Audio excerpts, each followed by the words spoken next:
Greetings, Traveler and Paimon. What time is it?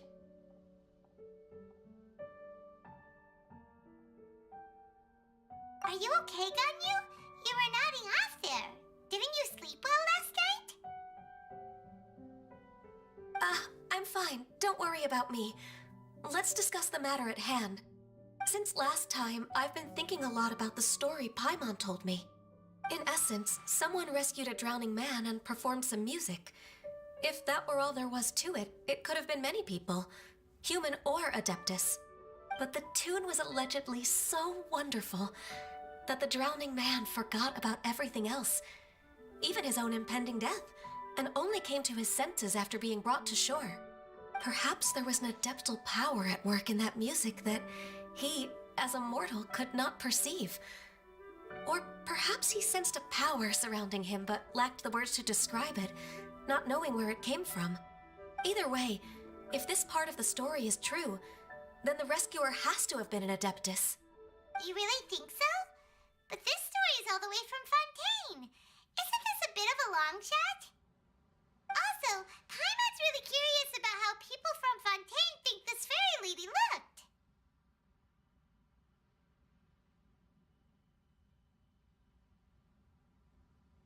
Ooh, like a crystal fly's wings? That would be pretty cool. But Paimon definitely can't imagine any of the Adepti looking like that. Actually, Ganyu, if you had to save a drowning person, how would you go about it?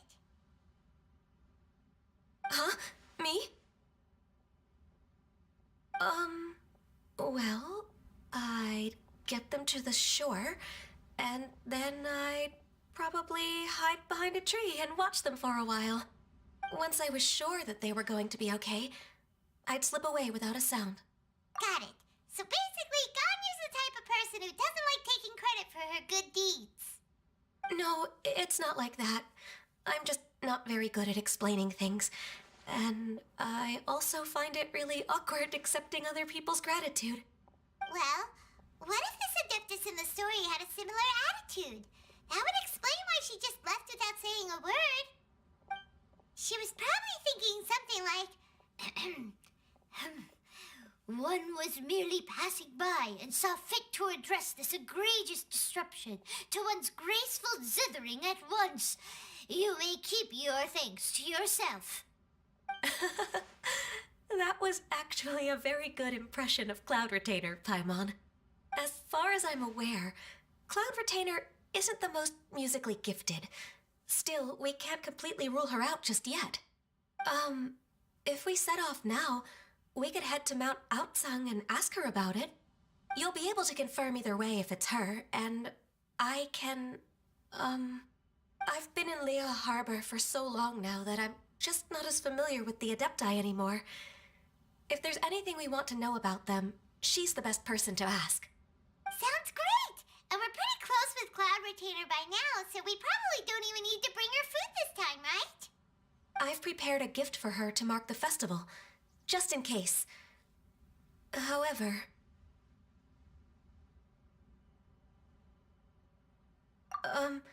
Cloud Retainer spends most of her days studying mechanisms in her abode. She's on her own so much of the time that the moment she has someone to chat with, she just... Never mind.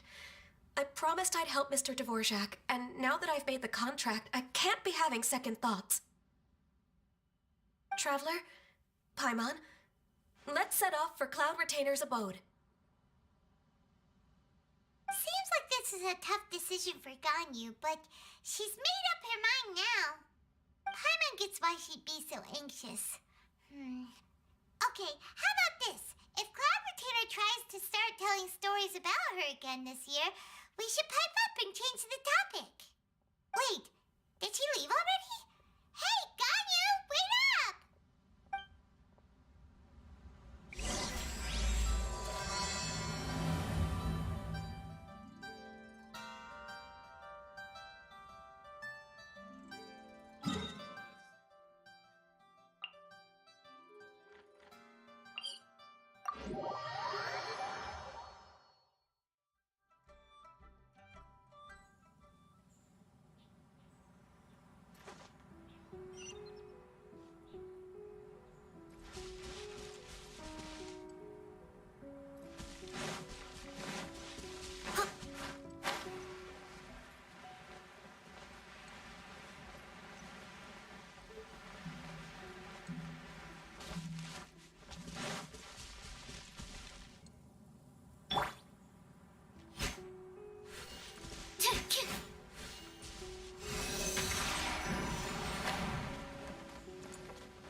Paimon's so tired from trying to keep up.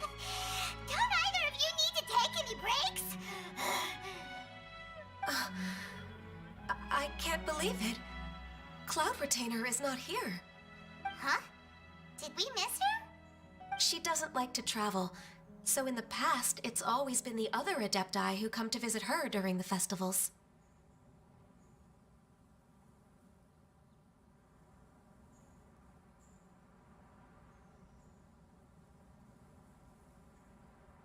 Somehow Paimon doubts that anything could cause serious trouble for her. True. Now that I think about it, Cloud Retainer would be quite capable of taking care of anything on her own. There's no need to worry about her. Since she's not here, I guess the next step is to check all the other Adepti abodes, one by one. Uh-oh. Will it involve a lot more traveling?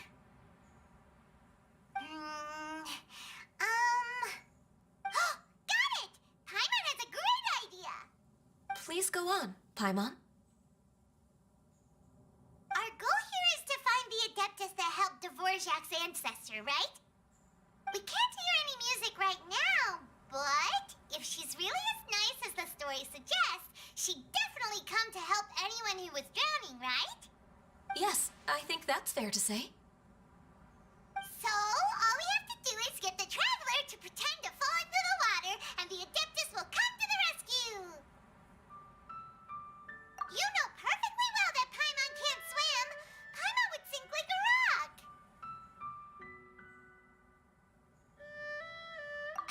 Just trust Paimon! The water's pretty deep over there! Quick, swim to the very center!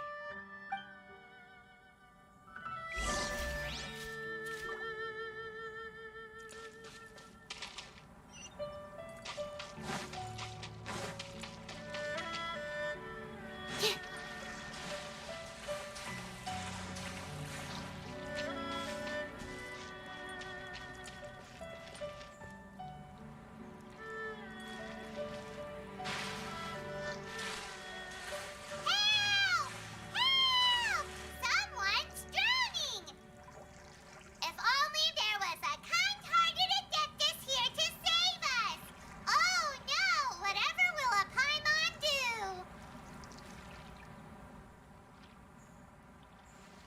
What is going on?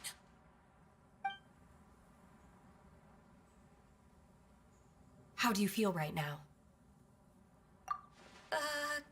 Shenhe! And the Conqueror of Demons. Why don't you say something? Please don't make Paimon explain it. Okay, fine. Paimon will explain. We're looking for an Adeptus who's good at being a lifeguard and playing music. But if the Adepti aren't gonna stay home, then how are we supposed to find them? It wasn't me. Yeah, so this Adeptus is most likely a woman. And I am not an Adeptus, as you both already know, Traveler and Paimon. Okay, so this is Paimon's fault. No way Paimon would have suggested this idea if she'd known how awkward this was gonna be. Glad you're okay. As far as I know, the one you seek is no Yaksha. And one last thing. Your actions here caused others a great deal of worry. Do not repeat them again in the future. As ever, the Conqueror of Demons comes and goes, just like the wind. Right. I didn't dare to say a word just now. How's your training going, Shenhe? Have you made any plans for Lantern Rite? We could spend it together in Liyue Harbor if you'd like. Oh, I had planned to spend the festival with Master this year. However... Oh, speaking of Cloud Retainer, when did you see her last? Earlier this morning, she set off from Mount Hulao at dawn. I noticed she was using an Adeptus art of some kind to protect a mechanism that looked like a boiler. Maybe it was a gift from Mountain Shaper. I did not inquire. So we just missed her. Please excuse me for a moment. I think I'll leave the gift in her abode. Sure. Thank you. It sounds like Ganyu and Shenhe have gotten a lot closer recently. Yes. During the summer and winter, I continued to train with Master. In the other months of the year, I have been learning to adapt to human life in Liyue Harbor. Ganyu arranged accommodations for me in the city, and also recommended several work positions for me. But when I try to blend in by referring to her as Miss Ganyu or Lady Ganyu, like the others, she says I mustn't address her like that. Sometimes I'm supposed to copy other people. Sometimes I'm not. It's a little difficult to keep track of everything.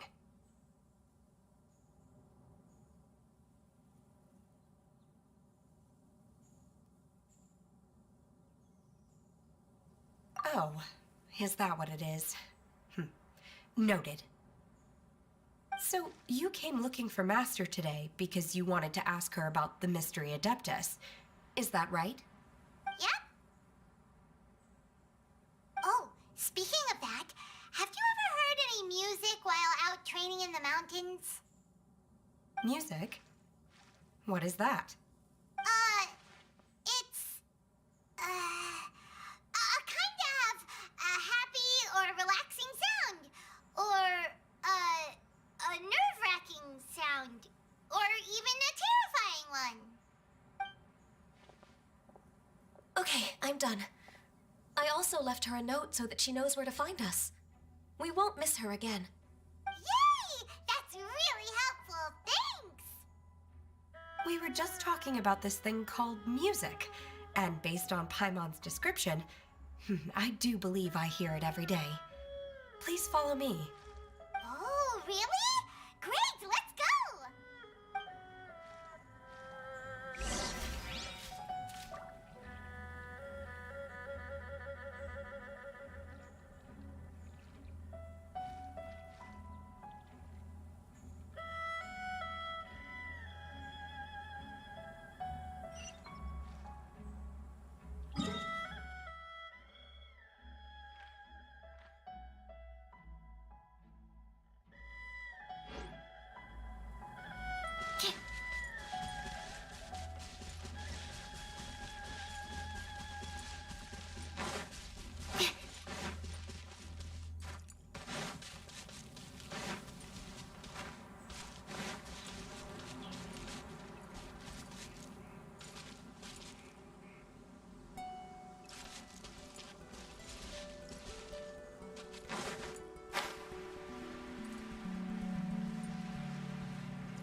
This is the place.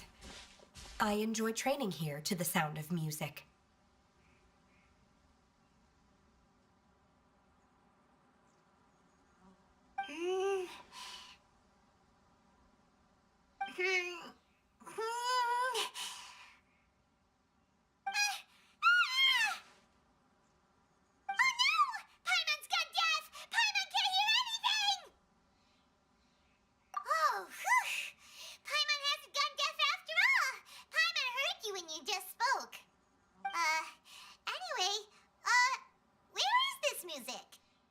The faint sound of birdsong, the quiet murmur of the streams.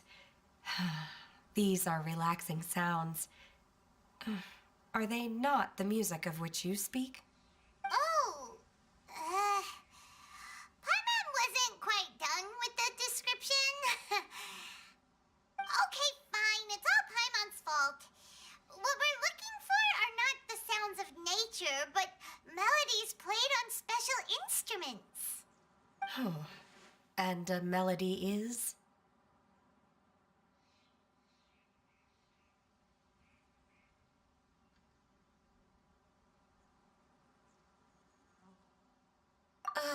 Huh? Hey, why don't you just sing that one melody Shen has heard before? It'll probably help her to understand what we're talking about.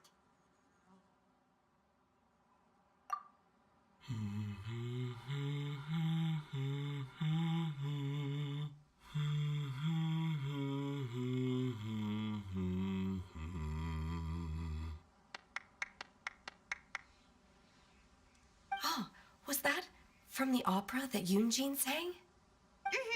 That was a melody, and melodies can be called music. It felt like I was transported back to the past. In my mind's eye, I could see the Zhao lanterns lighting up the night sky again.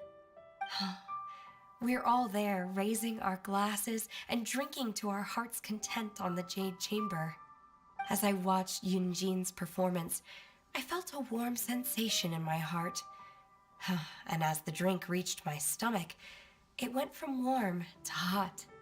When you hummed that melody just now, feelings from a whole year ago came right back to me, as strong as they were on that day. So that's the power of music. Wow, Shenhe. That was so deep! Music definitely has the power to bring up memories. It's like a time capsule with all the special moments from our lives squished inside. What about you, Ganyu? Are there any melodies that have left a deep impression on you? I don't remember if my parents ever sang any lullabies to me. I know some local folk songs, and a few other things come to mind too. The songs of the sailors down at the docks, the little ditties that the vendors call out in front of their beloved shops, the tunes of folk artists performing on the streets. Yes, that's right. In the past, whenever I heard the sound of those tunes, I always felt that they were worlds apart from me. Nenny and Leah probably view me as a non-human. And they are right, in the sense that I never could connect with humans' artistic expression and their sentiments. So I haven't been able to integrate into their community and be a part of their lives. At least, that's the view I held in the past. Only more recently did I start to realize that the only barriers are ones that I have erected with my imagination. The way those melodies make me feel isn't all that different from other people after all. They're about mundane details of everyday existence, life's ups and downs, joys and sorrows. Even though we come from different backgrounds and have different stories to tell, when it comes down to the most common things that we see and experience around us each day in the city, in that sense, we're all the same. You go, Ganyu! You're really making progress. You have loads of friends in Liyue Harbor when you think about it. Okay, maybe some are more like coworkers and bosses. But at the very least, Kuching and Shenhe are your friends now, right? Yes, I am. Technically speaking, we should refer to each other by the conventional forms of address used among fellow disciples. But now that I know what constitutes a friendship, I do believe we are more friends than co-disciples. Thank you, everyone. Once the days are warmer, I would like to host you at my home in the city. Please invite Kuching as well. I've planted many types of flowers. I'm sure some of them will be to your taste. You are too kind. I couldn't possibly. Nonsense. You are my friend. I have cultivated and cared for the flowers just as you taught me. Once you've seen them for yourself, I am sure you can advise me how to do an even better job next time. I will save some for decoration. We can feast on the rest. Then, thank you in advance. Wait, what is that saying again? If you insist? Do people say that? I'm not completely sure either. It doesn't matter, okay? You got the point across. No need to split hairs. Paimon's more concerned about your idea of a girls' night out. Eating flowers? Really? Does this have anything to do with you both being the disciples of that illuminated bird?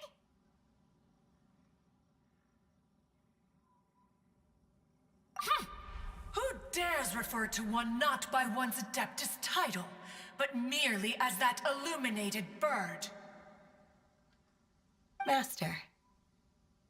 Our greetings, Cloud Retainer. Ah! There it is! The illuminated bird has landed! Double humph. Now she has the gall to use it rather than she, even after being chastised once already? Huh. Barely a moment has passed since we last met, and yet your impertinence has reached new heights. Very well. If you refuse to learn your lesson, one shall scold you no further. One has received your message from Ganyu. On the matter of the Adeptus you seek, one suspects to know their identity. Well, shall one lead the way?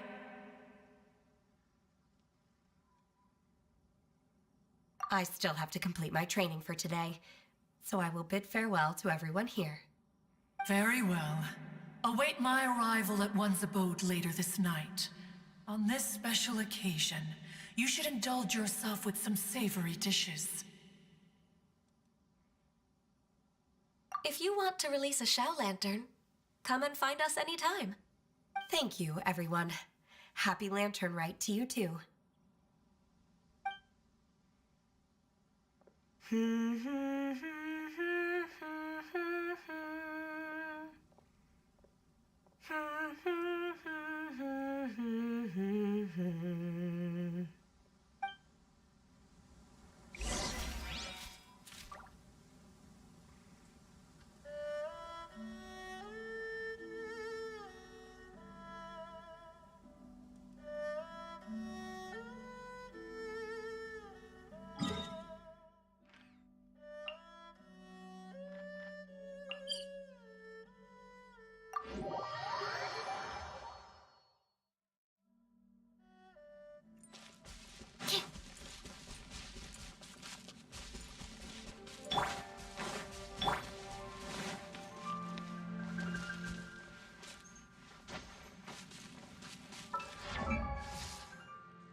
Is this Quaily Plains?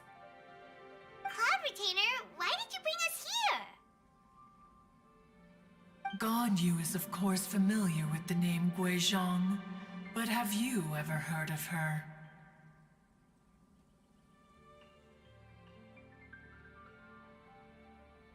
Guizhong is another name of Agentis, the god of dust. She was extroverted in nature and adored social gatherings and inventions alike. Long ago, this region was yet a prosperous assembly.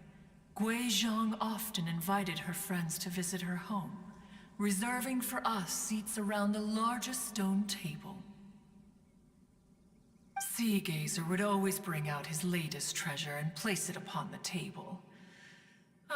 He could be quite the braggart, Though usually a mild-mannered fellow, when it came to those collectibles he was so fond of, he always loved to show them off. Paimon remembers that name. So that's what Seagazer was like. He was an old friend and a former rival. One has many memories of him. Once he had brought out the treasure, it would predictably become the center of attention. Neither Guizhong nor One was content to let him just steal the spotlight. So we would then also present our proudest mechanical creations. As Adepti, we were each gifted in our own ways, and naturally proud of our accomplishments in our respective fields of expertise. As a result, One often quarreled with Seagazer. His treasures were not even of his own making. He just used his exploration skills to dig them out of the ground. How, pray tell, could he compare to me, when every single one of One's accomplishments were crafted by one's own hand? Cloud Retainer, you are getting competitive again. One digresses. Regardless, every time an argument occurred, Guizhong would come over to watch us during our mutual lambastics. On some occasions, she would join in, and on others, she'd take one of us by the limb and start uttering the most ridiculous nonsense. What kind of nonsense? No kind of nonsense were we spared. Sometimes she would brazenly opine, why argue between yourselves when neither of you could ever hope to beat me? Other times, she would make unsolicited suggestions, such as, once you two are done arguing, let's go to the foot of the mountain and grill some meat. She always sought to make everyone happy, and one must say, she had quite the gift for it. No matter what nonsense she said, One never felt bothered or offended. It also helped that she never referred to One as that illuminated bird or lady bird. Come on, get over yourself!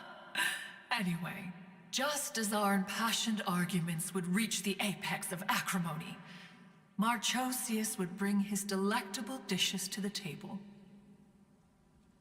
Who would dare snub the stove god and his wondrous creations? At the sight of him, we would all immediately drop the argument and prepare the table for a night of feasting and drinking. Back then, One was always bothered by how the cups Rex Lapis brought were always too square for one's taste. Can you see yourselves ever enjoying a drink from a square cup? Then you are most tolerant, but that is its own virtue. Even One could never find fault with Marchosius's cooking.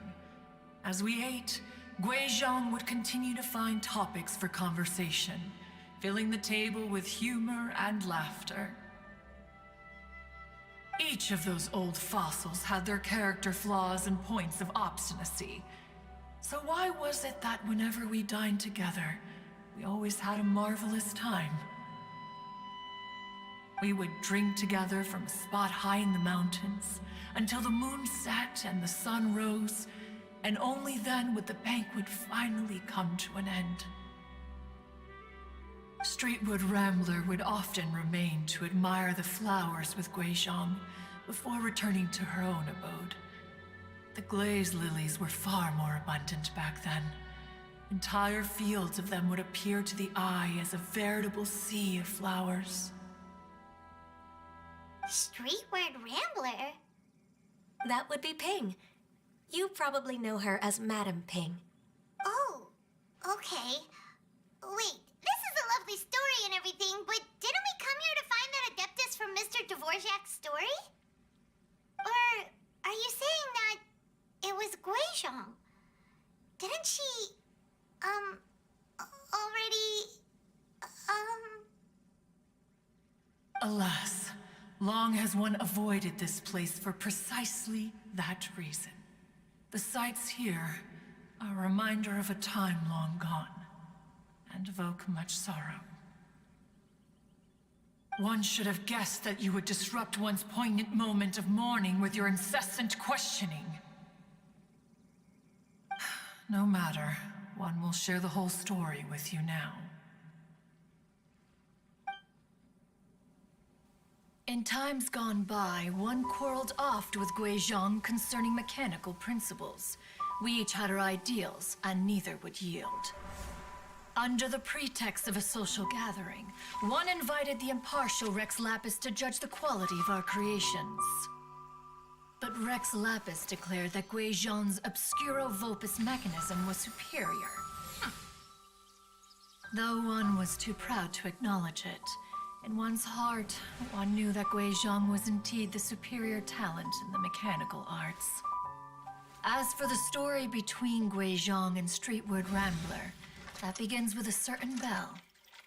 In Guizhong's opinion, while mechanisms were no substitute for human composers, they were yet capable of producing simple but fine melodies.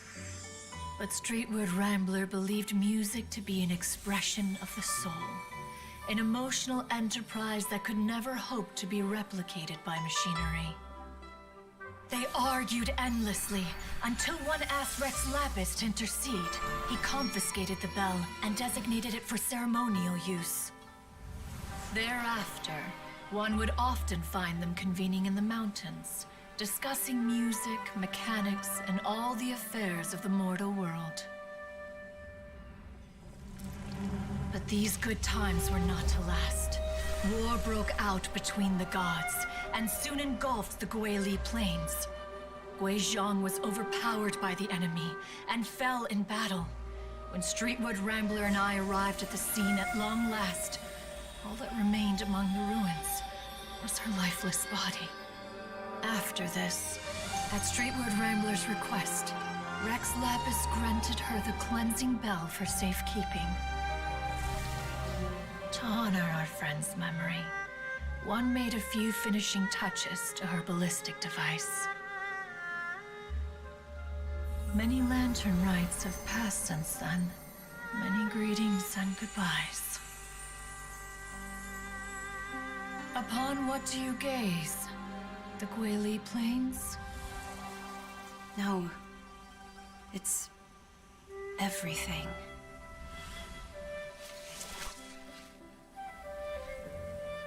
We think of human life as like a lantern that's lit one minute and extinguished the next. But are we Adepti so different? Perhaps as dust settles after a storm, we too must one day return to the world below. One has always been austere and private by nature, and has never relished socializing. One's dealings with Guizhong were born out of discussions on the discipline of mechanics. What? You have loads of friends, and you seem pretty chatty. Just because one is not ignorant of social graces does not mean one is fond of them. One is perfectly capable of partaking in conversation despite being introverted. But in the end, one is nothing like Streetward Rambler. She is dauntless but thoughtful, not to mention eloquent and wise. Moreover, her friendship with Guizhong was far greater than one's own. Back when they were rivals, they would often compete against one another in the realm of musical composition.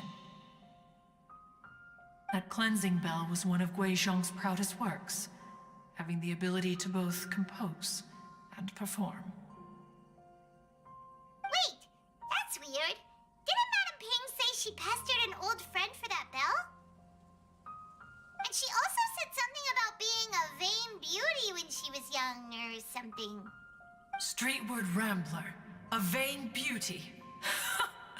My foot. That bell has a sad history.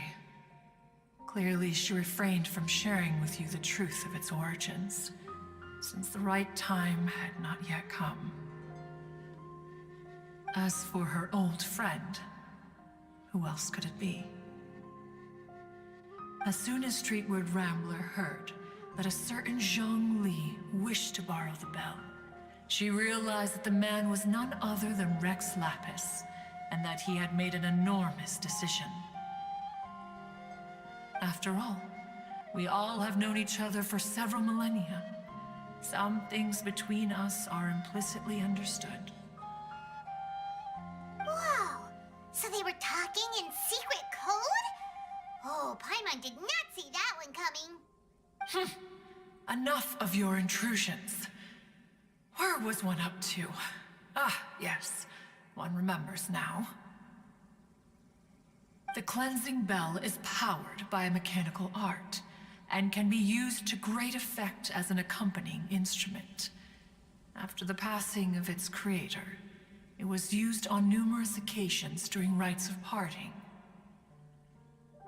But Streetward Rambler did not acquire it from Rex Lapis for the purpose of producing further funerary tunes.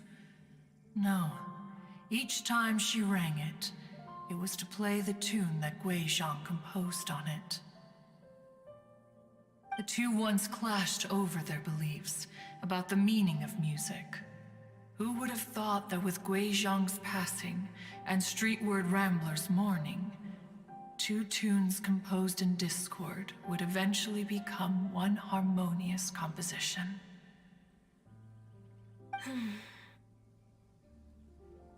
Once upon a time, Streetward Rambler also loved gatherings, liquor, and music. But after Guizhong passed, she preferred her own company. She could often be found sitting alone at a mountain summit, contemplating and reminiscing with her zither. The music would go from mournful to soothing to impassioned. Many years passed before she finally composed a melody to her satisfaction. In celebration, she played the tune to the clouds. Regrettably, one has only ever heard her play that tune once. Which brings one back to the matter you've been investigating. Perhaps it was during that performance that the ancestor of your Fontaine friend fell into the water and was saved by Streetward Rambler. But if she was so happy with the melody, why would she only play it once? One was also greatly perplexed by this. After suppressing one's curiosity for a long while, one finally approached her and asked why she would retire the tune after having spent so long on it.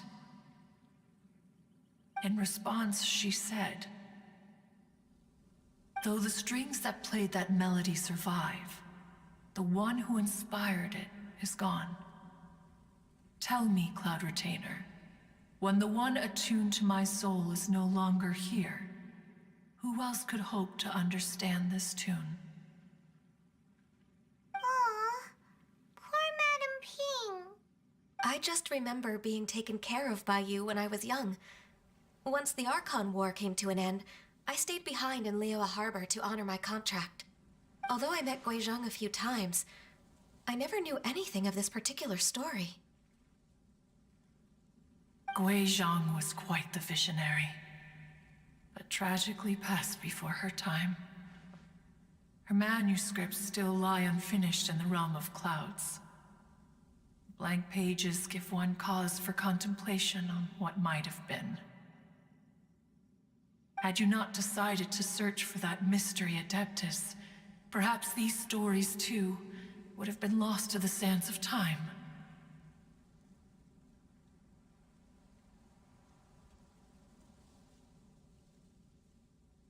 As of now, you know the truth. That the Adeptus who rescued the drowning man was none other than Streetward Rambler. Do you intend to discuss this with her?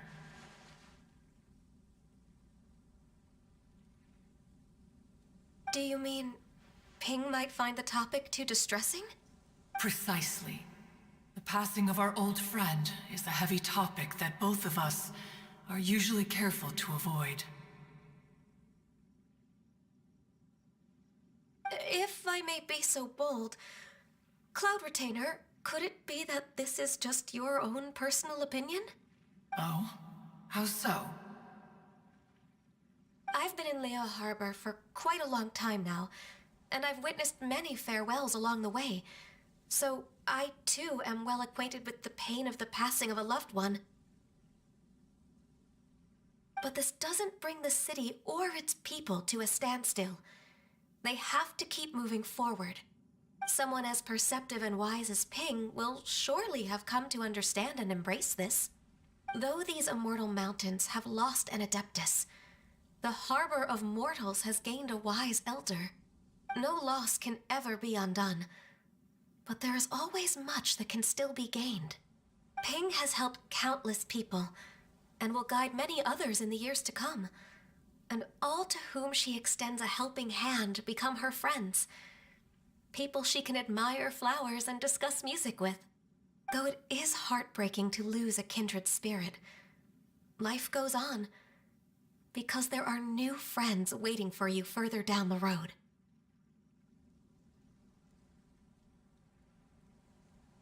We even asked Madame Ping what she thought about adding a music festival to this year's Lantern Rite. Oh, when we get back, why don't we just ask her if she'd like to perform? Maybe we can even get her up on stage. You youngsters and your imaginations. Why don't you come with us? It's been a long time since you last spoke with Ping, and Leoa Harbor is always decorated so beautifully during the festival period. Is not every Lantern Rite the same in this regard? Were there ever anything new to discuss? One in Pink could mean any day of the year. I disagree. Each new day and each new year is different from those that have come before. How long will you simply let them pass you by?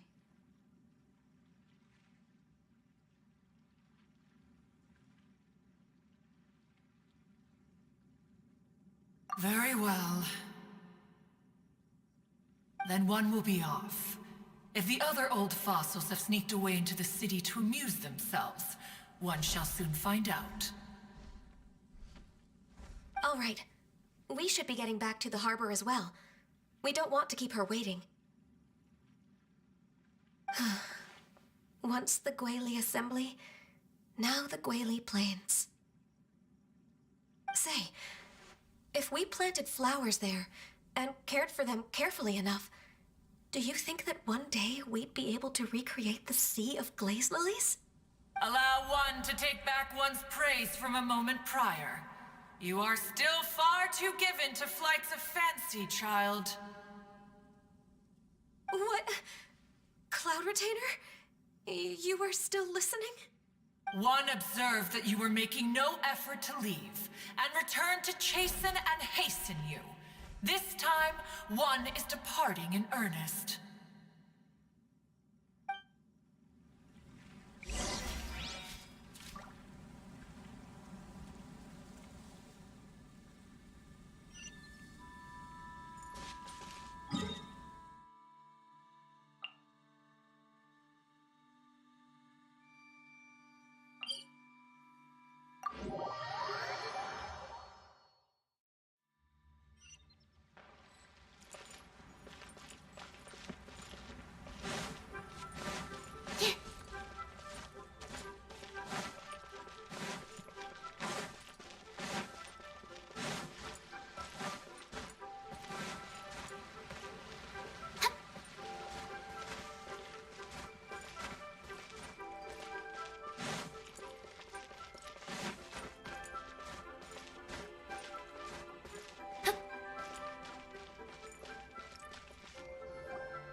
Whoa, Madame Ping and Cloud Retainer? It appears you made haste after all. One arrived but moments before you. Oh, bless my soul. To what do I owe the honor? How nice of you all to come and visit me. Miss Illuminated Bird, haven't you said anything yet? Said what, precisely? And why should one be tasked with saying it? 'Cause you're the one who's known Madame Ping the longest. Street word. Or rather, presumably, you would prefer to be addressed as Ping? Oh, Cloud Retainer, you are uncommonly polite today.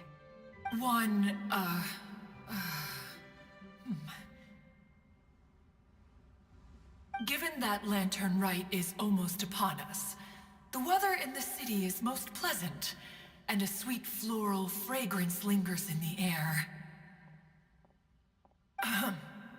Ganyu, please continue from here. Huh? All right. So, this all started because we were trying to help Mr. Dvorak find the Adeptus who saved his ancestor's life.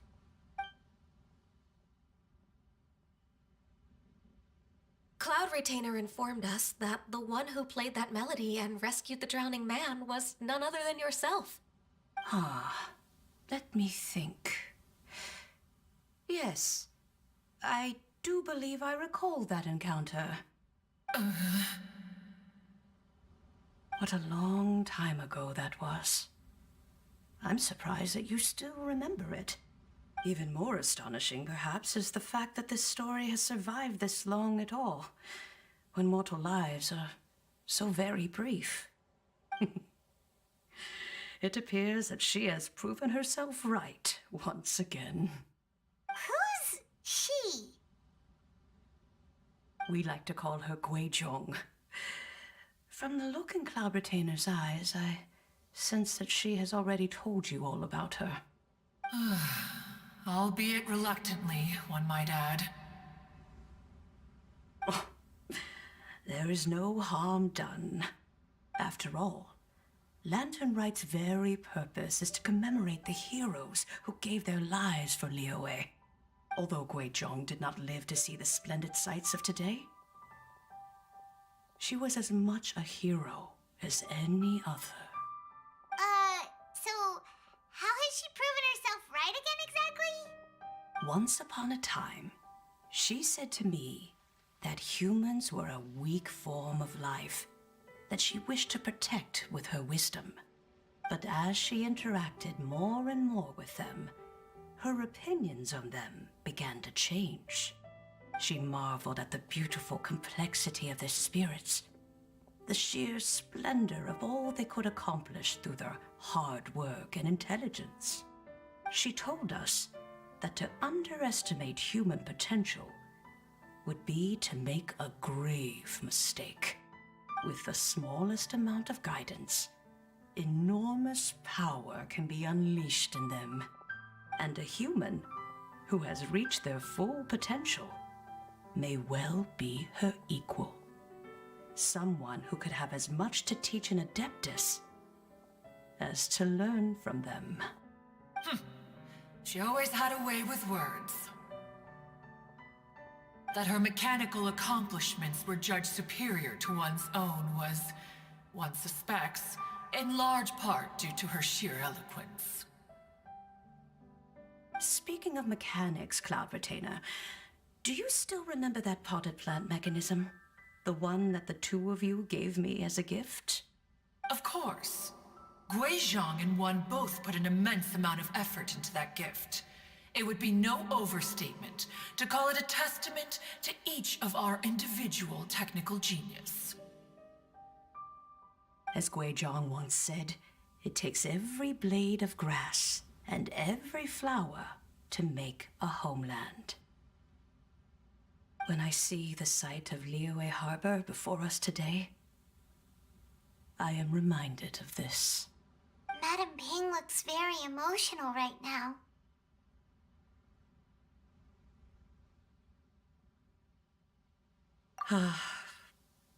Of all of us, it was Guizhong who was the fondest of these grand and exciting occasions. If she were still with us, I'm quite sure she would still be trying to best Cloud Retainer's finest works at every opportunity. Liyue Harbor is always filled with the sound of music at this time of the year. If she were here, one is certain that she would seek you out to discuss and debate the virtues of various melodies. Oh, yeah! Music! We've been dying to ask. What was the melody that you played back then? Oh, also, with you being such a music expert and all, why don't you join the concert as a performer? I can make arrangements right away. Oh, as much as I don't wish to dampen your enthusiasm, it's been a long time since I played this zither. My fingers don't have the dexterity they once did. And whenever I play that tune, it always reminds me of her. I start wondering what she would think of the changes I have made to her melody. There was a period of time whenever I started strumming, it almost felt like she was back again. Sitting right there on the stone stool next to me, chatting away. Skybracer and Seagazer too, looking just like they did in the old days. No matter how much time goes by, the moment that melody starts playing, it transports me right back to that time in my memory. So the past still weighs heavily on your heart? Well, I would be lying to myself if I claimed to have completely moved on. But that is not to say that grief doesn't get easier with time. Despite the sadness, I have found many things that bring me joy in life. It is simply the nature of the world in which we live that even if one wished to mourn for an eternity, it would be a nigh impossible feat. Just look at this potted plant. Isn't it stunning? It takes an honest and open mind to confront and conquer grief. You have indeed made progress.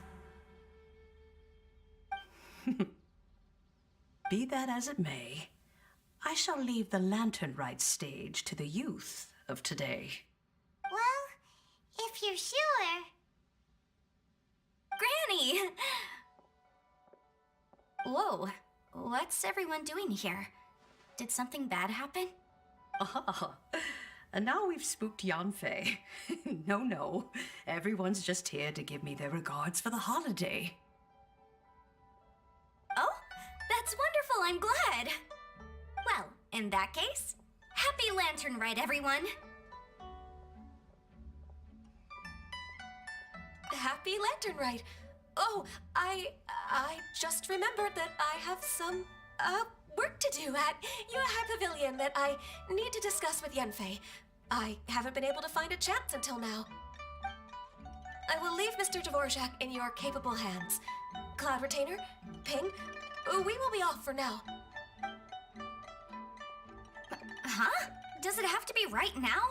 Which case is this again? Hey, Ganyu!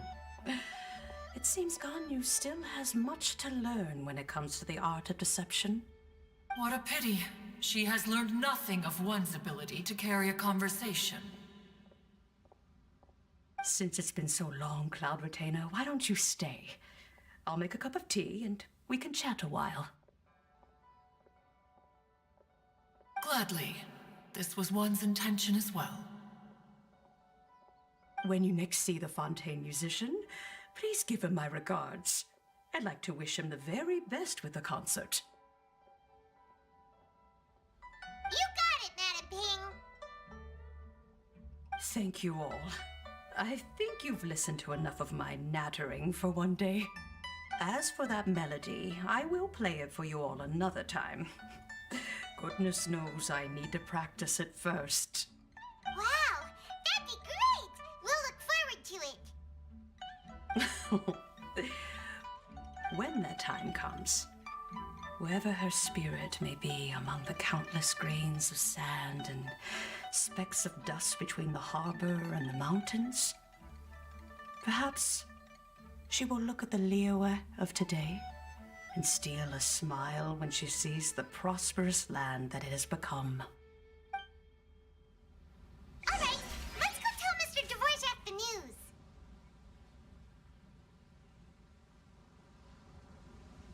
Ping, what say you to convening more often in the future?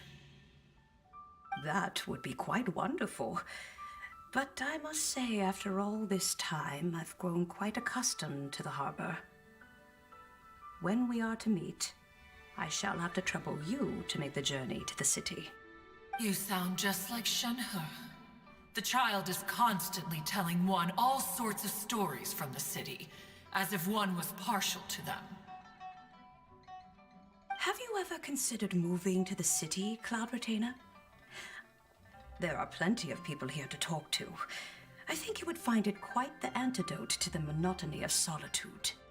And if you looked around, I suspect you would find some young minds with an interest in the mechanical arts. Some of them even worth training. We shall see.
Mr. Dvorak!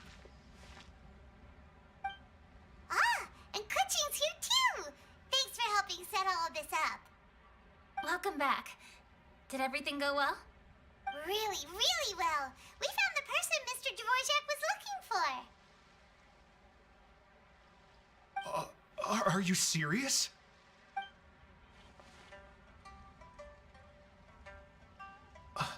I see. So the melody my ancestor heard was an adeptus remembering her late friend? That certainly explains why it was such a powerful and poignant tune. Huh. That's a really interesting first reaction. Guess that comes with having a musical mind. I have to say, though, it's hard to believe that the fairy from the tale is now an elderly granny. Oh, Paimon knows exactly what you mean. Normally, Adepti don't age at all. But Streetward Rambler, or Madam Ping as we know her, probably only became old because it's what she wanted for herself. Madam Ping possesses vast knowledge and great wisdom. Whatever physical form she may decide to take, her mind and wits are as sharp as they come. Yep, Kuching summed it up perfectly. That's exactly what Paimon was trying to say. I think... yes. I must thank her in person. That can wait until after the concert, though. For now, I need to devote all my emotional energy to the performance. Ah, speaking of, Madam Ping wishes you all the best with the music festival. Paimon has a sneaking suspicion that she'll stay in her usual spot but listen to the performances from afar. Wait, are you serious? Oh no, now I'm starting to get nervous. Okay, alright. Nope, another rehearsal is in order. Please excuse me, everyone. Mr. Dvorak? He's already gone. Paimon wasn't even finished telling him everything. Before we set off on our search with Ganyu, he asked us about what music means to people. After our recent adventure, Paimon thinks we have a lot more to say about that now. Please, share your insights with me. Well, we found out that music can be used for good, but also for bad. It can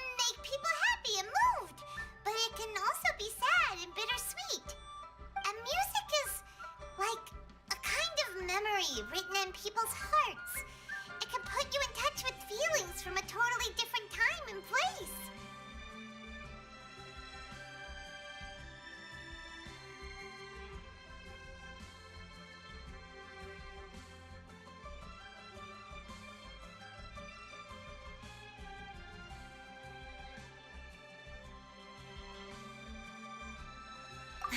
It sounds like you had an eventful trip. Don't worry, I'm sure Ganyu will fill me in on all the details shortly. Wait, does that mean you're gonna carry on working? Mm-hmm. Just a few things to wrap up. All the groundwork is done. As long as everyone enjoys the festival activities, all our efforts are worthwhile.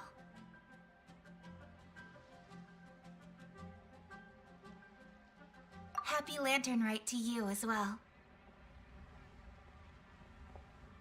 Whew. That should be everything taken care of, right? Oh, no, wait. Paimon feels like she's forgetting something. What was it? Oh, it feels like it was a while ago. Ah, shoot! Latent... Wait, no. Anyway, fancy bamboo shoots! Zhang Li said he wasn't in a hurry, so if we went now, there's probably still time, right? Anyway, even if we don't make it, it's not our fault. He could have totally picked them by himself. Ugh. Anyway, let's go check with him at Wangsheng Funeral Parlor.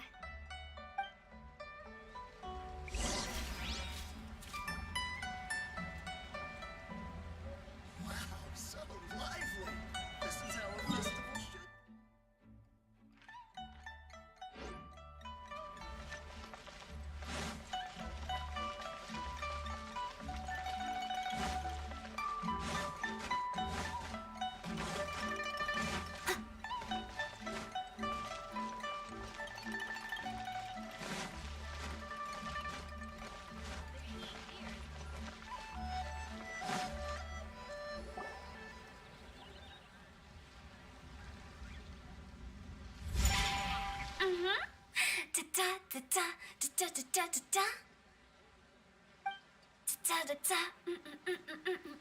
Oh!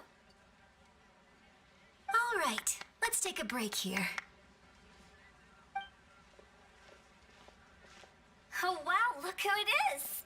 Are you here to hang out with everyone's favorite funeral director? So you're just casually practicing your rapping skills at the entrance to your funeral parlor? In broad daylight? Okay.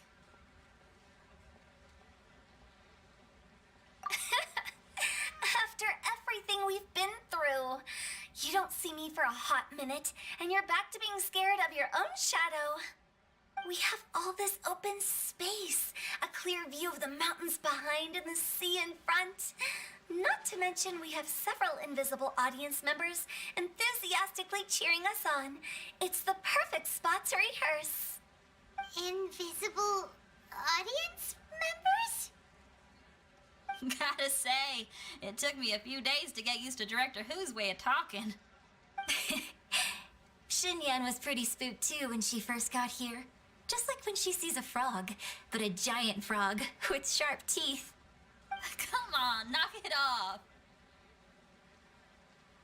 What's wrong? I've never seen someone look so confused before. Well, don't worry, because Director Who's here to explain it all. There once was a Fontaine musician who went around town on a mission. He came door to door for his iridescence tour, looking for acts to audition. With my words, Xinyan's chords, and Yunjin as our mentor, we'll take the stage by storm with flames roaring and the whole audience calling for more. For sure! The whole dance floor will be yelling encore! Encore! Oh, now Paimon's rhyming along. But when you say flames roaring, are you sure this'll be safe? Oh, don't you worry about that. I'm pretty experienced on the stage, and I've already informed the Yuhong of all the pyrotechnics we're planning on using. Huh. Guess we'll just have to trust Xinyan on this one. Oh, Zhang Li, He took one of those fancy meal boxes and set off for the mountains. Said he wanted to pay a visit to some old friends. It's a real pity that he couldn't be around for this. As well as being a true connoisseur of traditional art forms, he's able to appreciate Xinyan's performances too. Yeah, that's right. Matter of fact, he was the one who first invited me to perform here. To tell the truth, though, I never thought I'd really find myself rehearsing here one day. Well, now you know. The Wangsheng Funeral Parlor is a great location. All of you are always welcome to come and hang out here, especially if you're in the mood to try something new. I can speak to that. Hu Tao is always full of fun surprises. And jump scares. Actually, Xinyan, I have some lyric ideas for your part. Do you want to go through them together? Oh, sure thing. I'm all ears. Oh, Traveler in Paimon, I believe Zhongli was heading to Mount Hulao, so make sure you're hiking up the right hill. When you see Zhongli, please pass on this message to him. It's up to him whether he wants to support us at the performance tonight, but I expect him to make time for the upcoming banquet we're planning. No excuses. You should join us too. It'll be a riot. If there's one thing I've learned from being a funeral director, it's how to throw a party.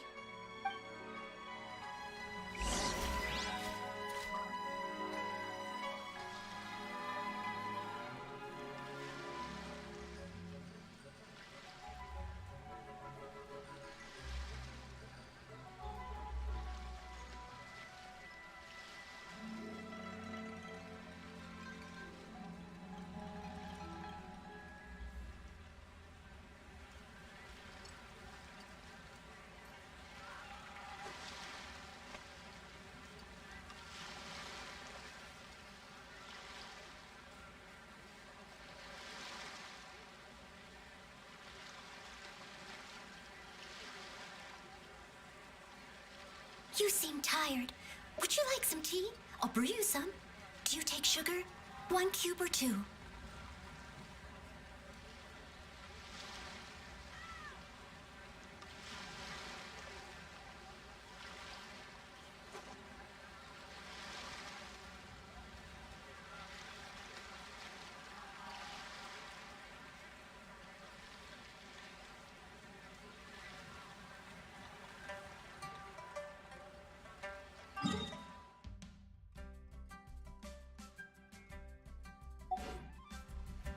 Okay, everyone. I think that's a long enough break. Let's take it from the top, shall we? Ms. Eunice, such a strict mentor. These breaks aren't even long enough to have a sip of tea. Well, you were desperate to get involved, and this is what it takes. If I gave you half the chance, you'd be sipping tea till nightfall. Hey, how about I treat us all to some late night snacks once we're done? Hu Tao, what you craving? How about some stir-fried filet with a side of crab roe tofu? Where are we gonna find crab roe tofu so late at night? We could always just go pester masterful chef Zhongling. Now I'm hungry. All right, let's knock this out and then go grab some food.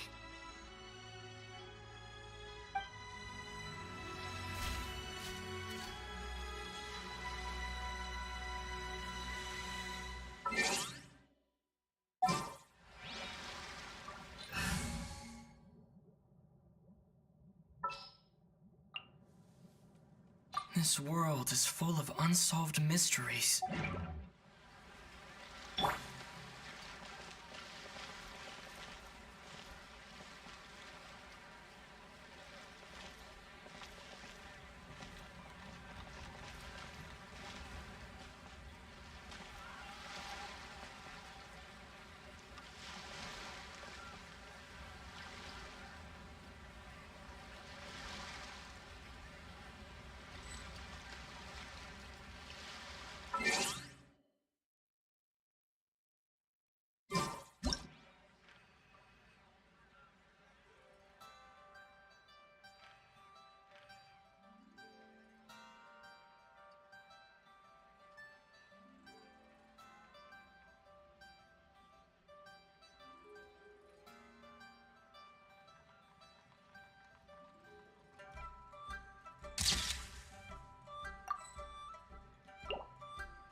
Sometimes the law is compatible with human nature, but sometimes the two conflict.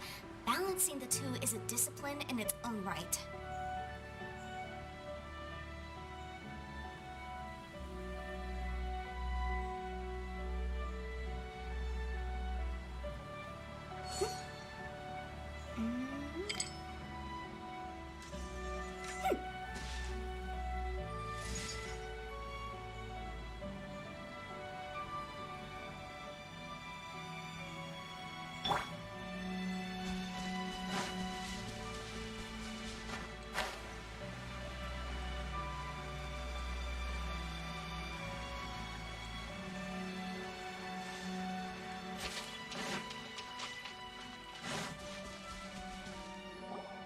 Paimon sees them!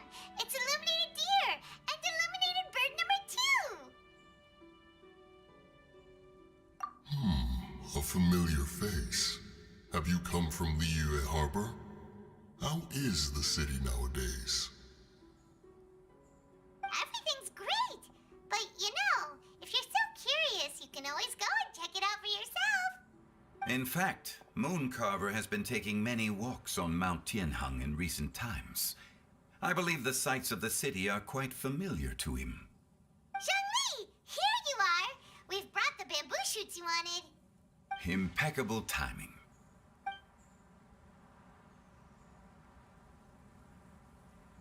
Traditionally, bamboo shoot soup ought to be slow-cooked for many hours on low heat. Using Adeptus arts to hasten the process is something of a shortcut. Wait, that mechanism... is that... Indeed.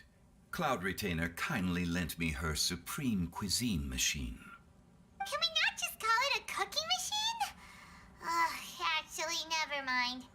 She seems to take a lot of pride in her mechanical gizmos, so it's probably best if Paimon doesn't go changing the name willy-nilly.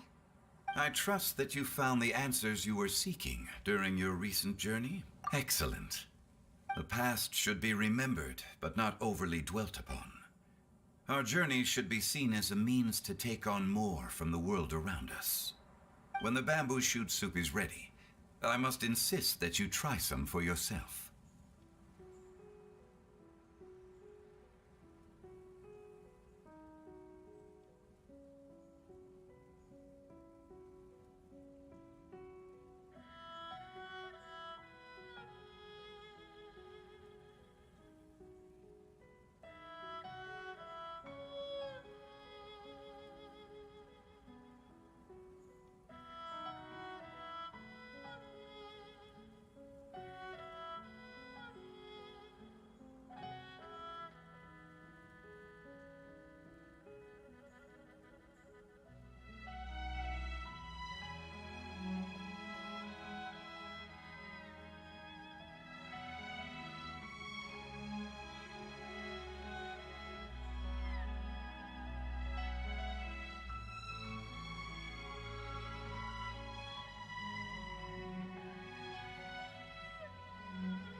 Oh, Zhongli! Hu Tao told us to tell you something. She said, it's up to him whether he wants to support us at the performance tonight, but I expect him to make time for the upcoming banquet we're planning. No excuses! When she says performance, she must mean the Lantern Rite Music Festival. As for the banquet, she didn't tell us anything more about that, but she invited us to come as well. As you can see, I have a prior engagement with 2 Adepti friends of mine tonight. Please, give Director Hu my best wishes for the performance. As for the banquet, since the Director insists, far be it from a mere consultant like myself to refuse. Yay! Then we'll see you there? Absolutely. Rex Lapis, the bamboo shoot soup is ready. Thank you. I will examine it right away. The appearance is exquisite, and the aroma rich and intense. The craftsmanship of this machine is commendable indeed. Since you came all this way, You should not leave empty-handed. Please, take some soup. It tastes most exquisite while still warm.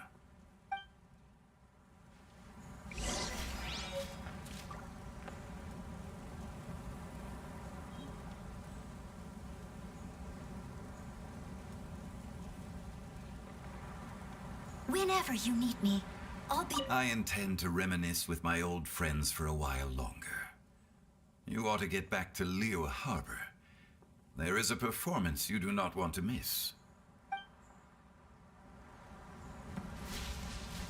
Had one known that Cloud Retainer was in possession of such eminently useful devices, one would have sought to borrow one from her long ago. And yet, Would have had to rely on flowers and herbs alone for sustenance, while under one's care. In that case, shall we rendezvous with Cloud Retainer one day soon, and request to borrow one more Supreme Cuisine machine? A fine idea. A fine idea indeed.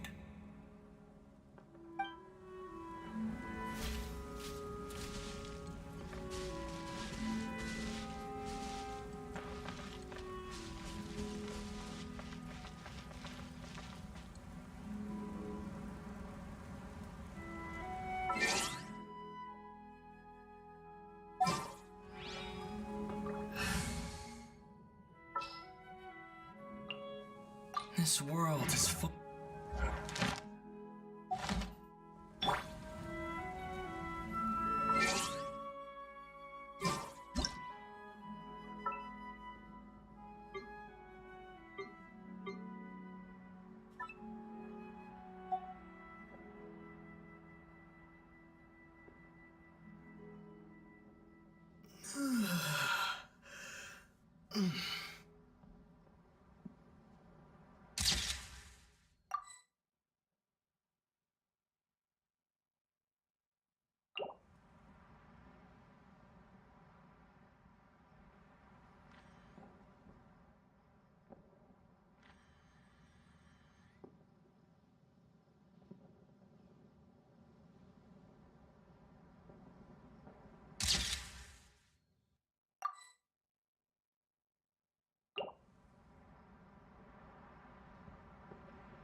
Next time, be...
The case before us is a strange and unprecedented one indeed.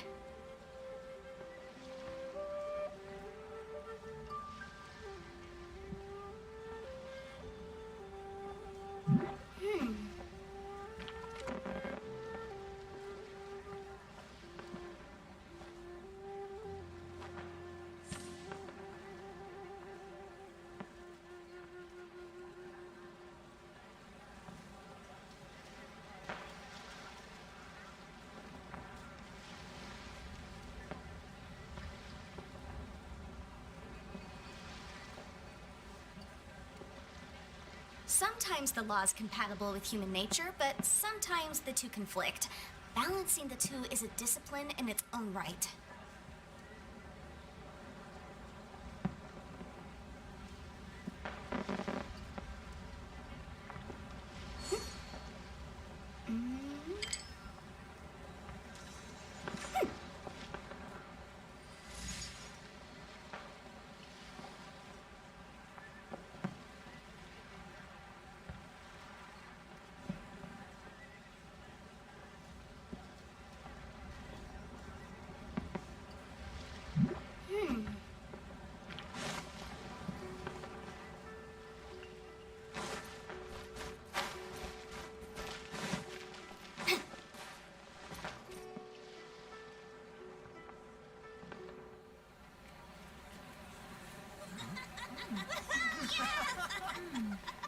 I'm honored to be here on the Iridescence Tour stage.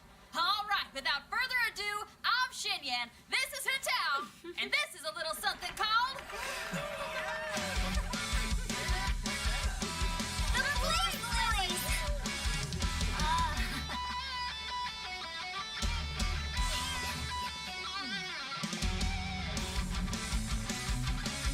I'm up here blazing trails through the midnight sky, lighting up the world below. And when the crowds all hear my voice, they'll meet the spirit of rock and roll. Let's go! Hey, pink butterfly, you too buzzing by? Guiding your way to the afterlife, opening the path without a fright. Oh! I'll light the fire, watch it blaze across the universe. I'll spit my rhymes, watch you step, or you'll get burned. Hey! Woo!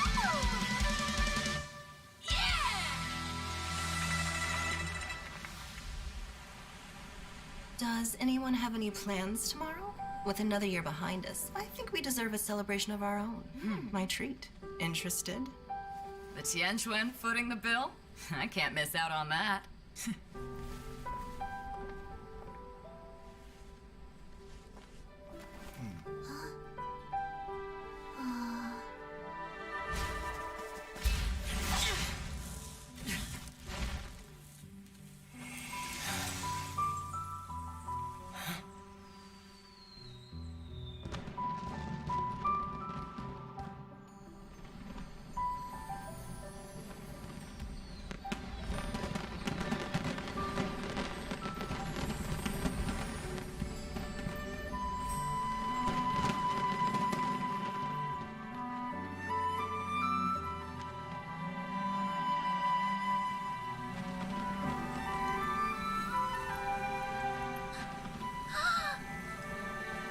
Master! Master! Listen!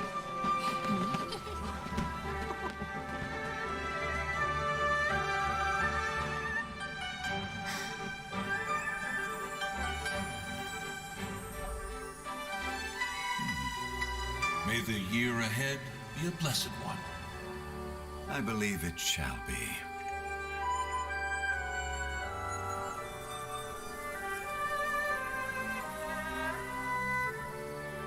Master, the Shao Lanterns, Ha! Elementary. One shall fashion for you a Shao Lantern the likes of which the world has never seen. And you must take it to Liyue Harbor to display its magnificence for all.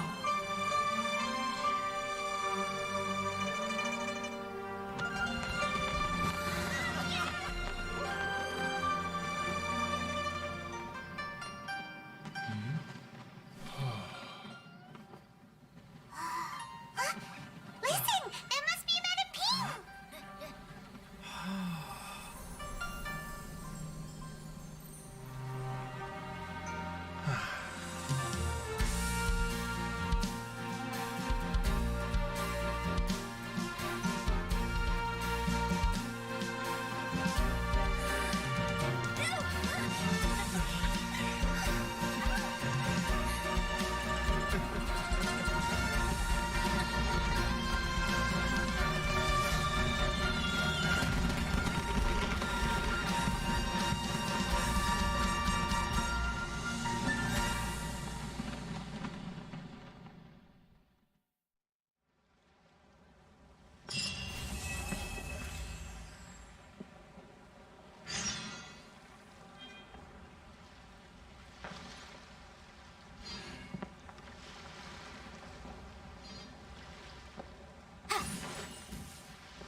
Okay, now I need to get a move on and write my next song. Listen to you. You only just fulfilled one lifetime dream. Are you really thinking about your next goal already? Don't try to tell me you ain't the same way. I bet you've already thought up a name for your next opera, haven't you? You know me too well, Xinyan. The Adeptus Seeking Voyage. How does that sound? Oh, man! Yeah, I can already picture it. I've also got just the finishing line for it.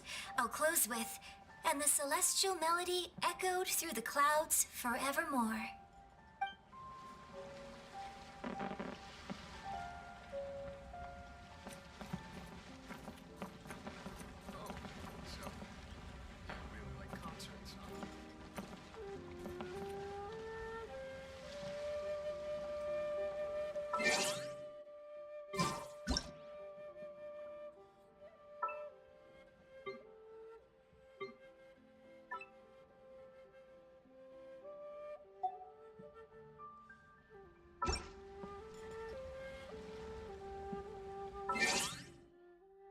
I'll remind you again. The law can be both a help and a hindrance.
a disgrace to the knights.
Sometimes the law is compatible with human nature, but some...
Magnificent!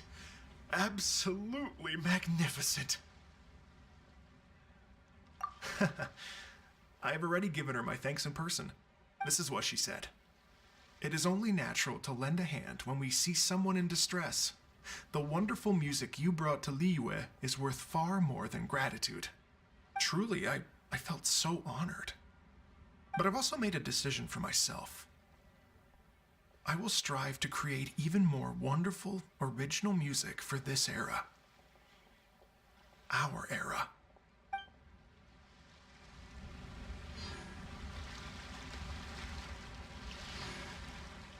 Magnificent! While Lady Ningguang, the Tianquan of the Liyue Qixing, has invited me to visit her again at Yujing Terrace to discuss a long-term collaboration plan. I do hope everything goes well and that we have more opportunities to collaborate in the future. The next time we have another performance, you'll have to come. I will save the best seat for you.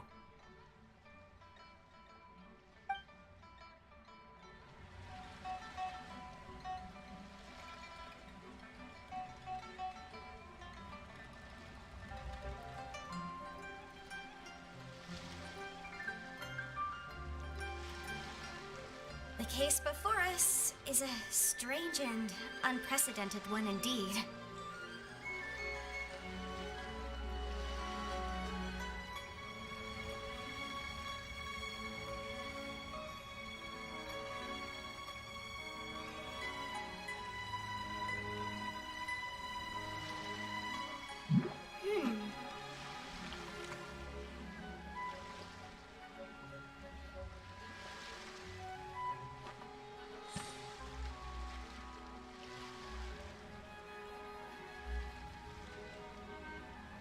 magnificent.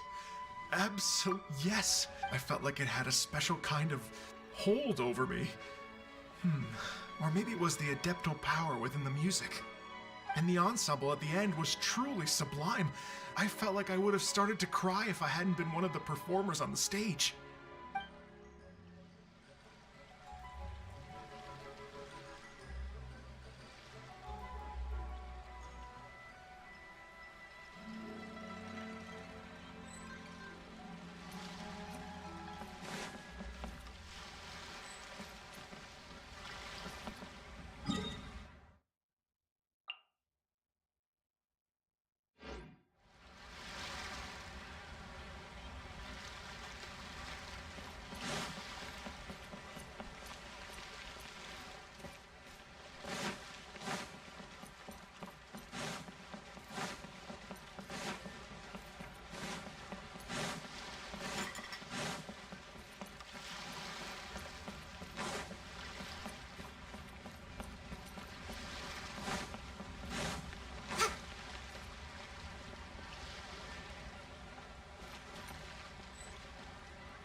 I'll remind you again.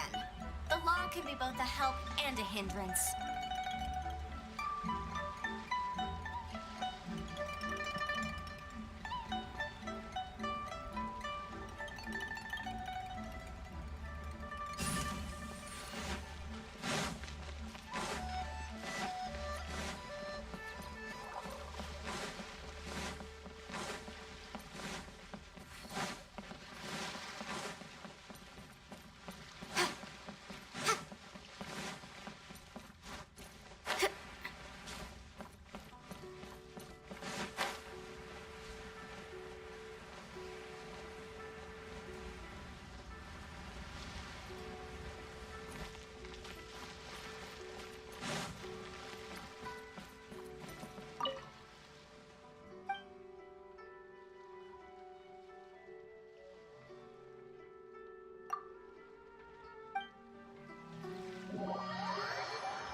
world do those symbols really mean?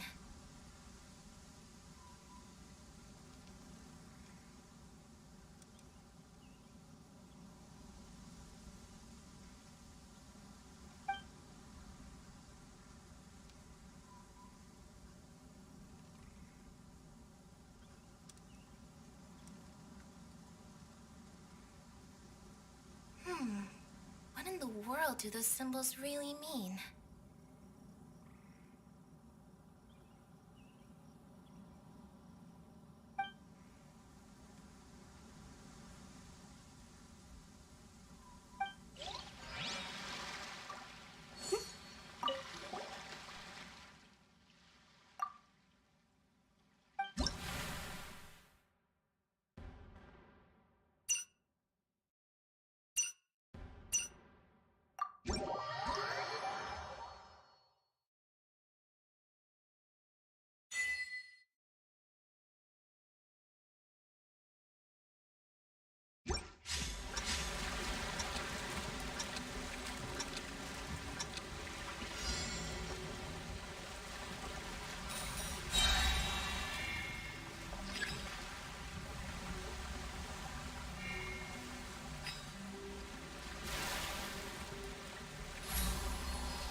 Don't.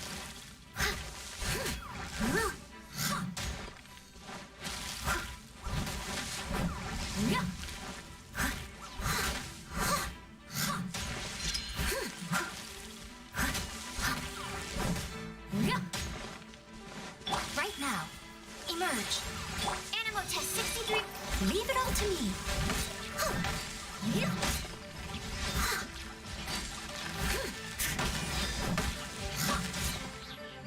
Someone needs.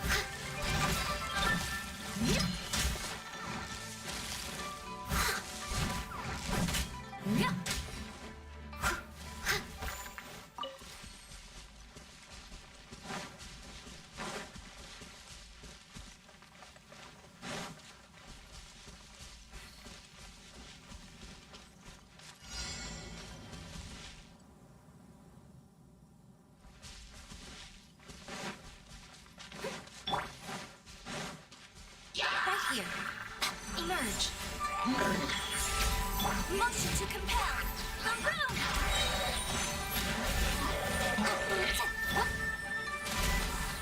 Swirl. Mark 2. Right now. Right here.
Stand clear.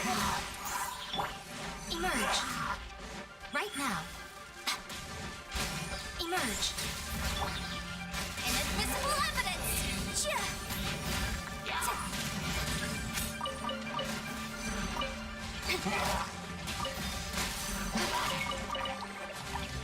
Right here. Right now. Right here. Enhanced animal module. Motion to compel.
Emerge. Right here. Emerge.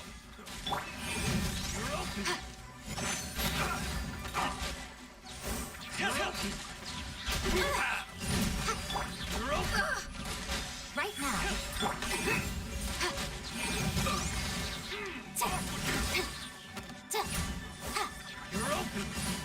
Emerge. Right now. Right here. Nothing lasts forever. As a good knight should.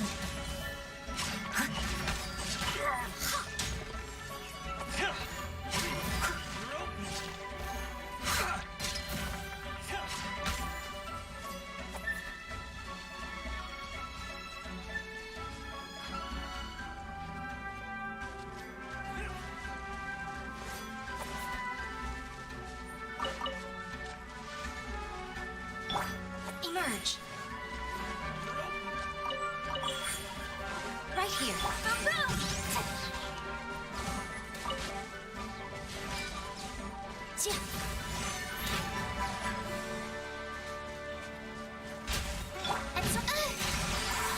Swirl, Mark 2! Invisible evidence!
Right now. Emerge. Stand clear. Animal test 63. Animal hypostasis.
Right here. Right now.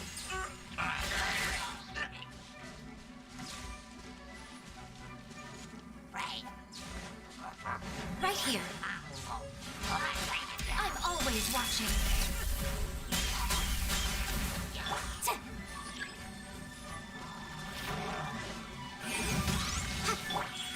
Emerge.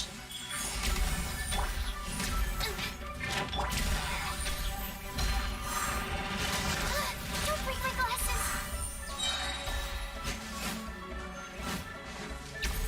Swirl, Mark 2!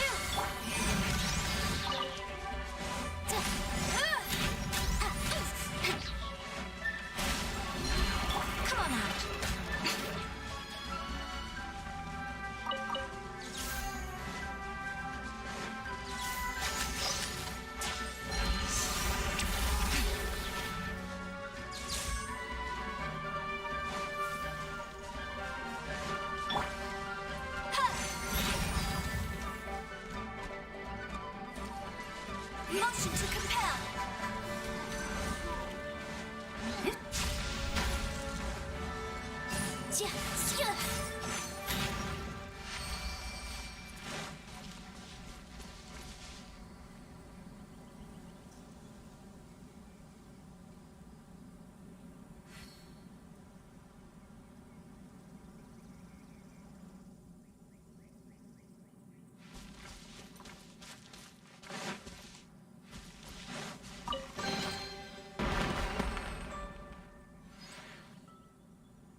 here.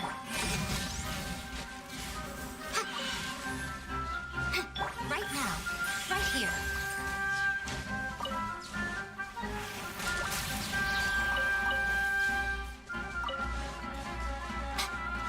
Right now.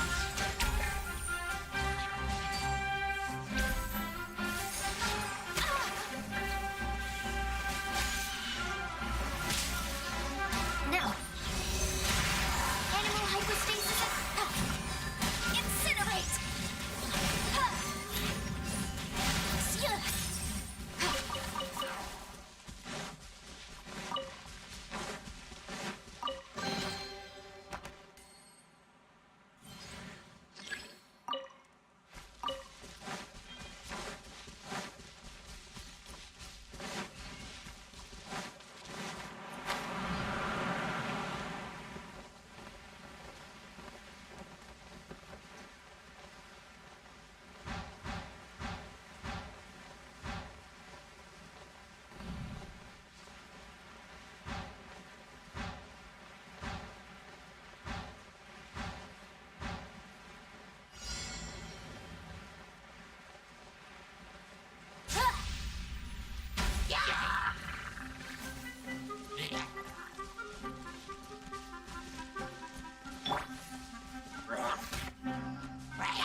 Emerge. Right here. Right now. Nothing lasts forever.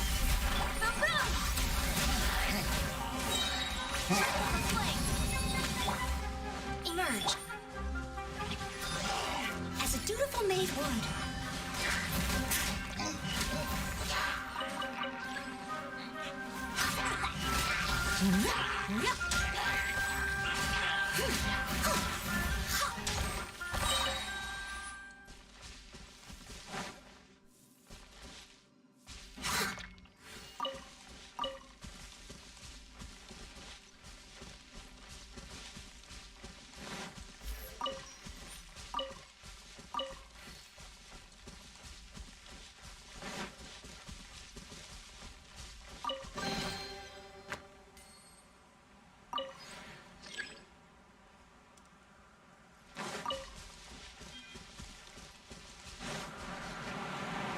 Someone needs assistance.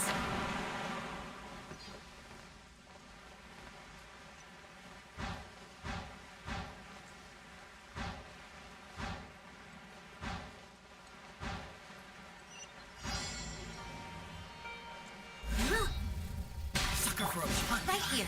Right now. Sucker looking for trouble. Time to clean up. I'll catch up.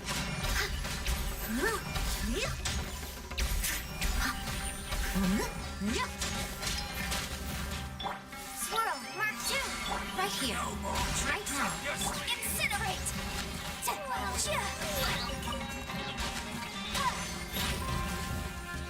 I must leave no stone unturned.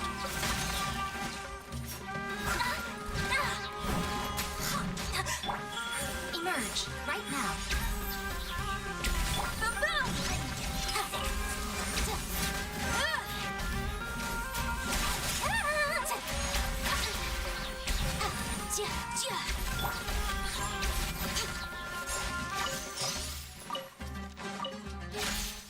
Emerge. Incinerate.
remind you again. The law can be both a help and a hindrance.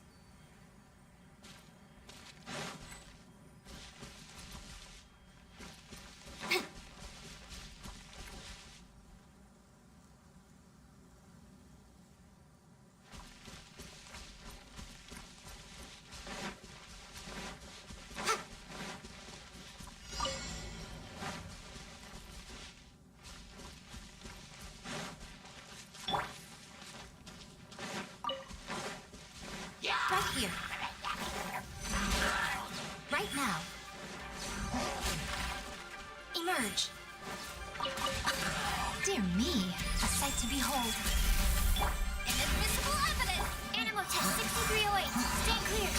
Absorption test. Animal hypostasis emulate. Boom boom! Right here. Emerge. Right here.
Incinerate!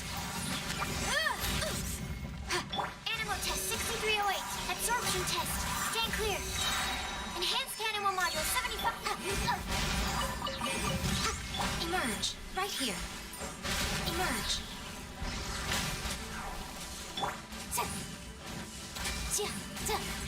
Absorption test. Right here. Emerge. Incinerate! Time for your arraignment! Right now.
here.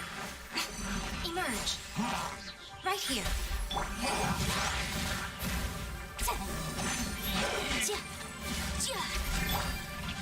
Dynamo test 6308. Absorption test. Swirl Mark 2. Emerge. Right here. Motion to compel.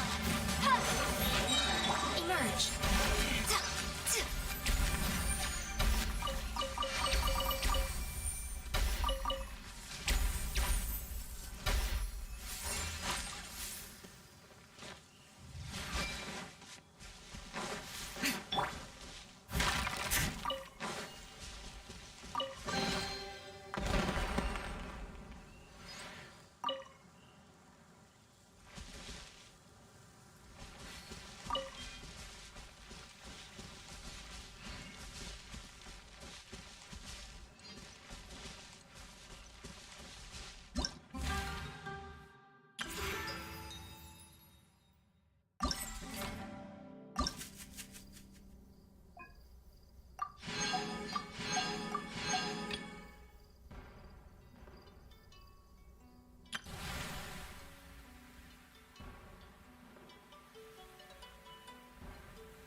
You seem tired. Would you like some tea? I'll brew you some. Do you take sugar? Greetings! Welcome to the Citadel of Rexar. Would you be interested in taking on some commissions? Are there any easy jobs where we can earn loads of mora for just standing around? Oh, better yet, for just sitting around? That's the kind of task we're interested in now. We don't currently have any commissions like that. However, I do have some relatively simple requests from residents that will pay several thousand mora. Really? That's all? That isn't nearly enough for Paimon.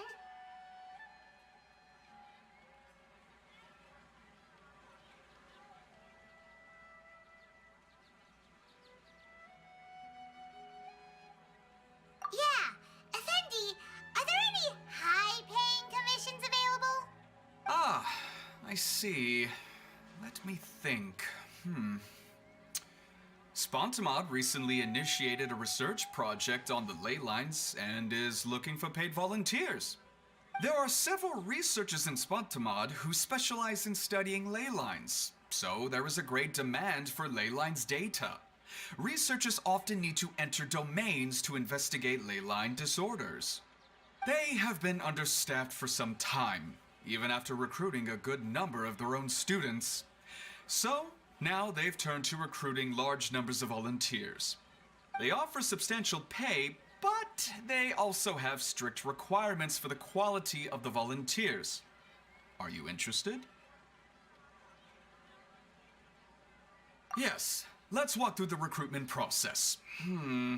First of all, are you proficient with one or more types of weapon?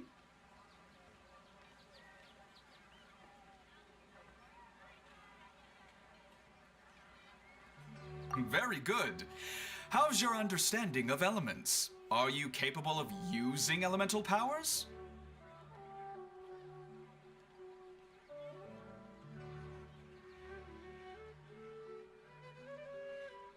All right, I'll put you down as the traveler, right?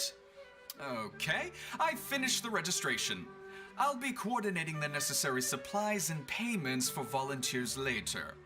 You'll have to find Gafoor for more details about the job. However, he has an important visitor today, so I don't think he'll be in the academia.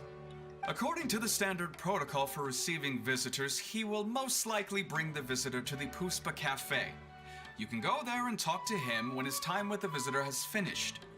He sounded like he was in quite the rush to recruit volunteers when he contacted me. But now he's showing a visitor around. Seriously, who could be so important?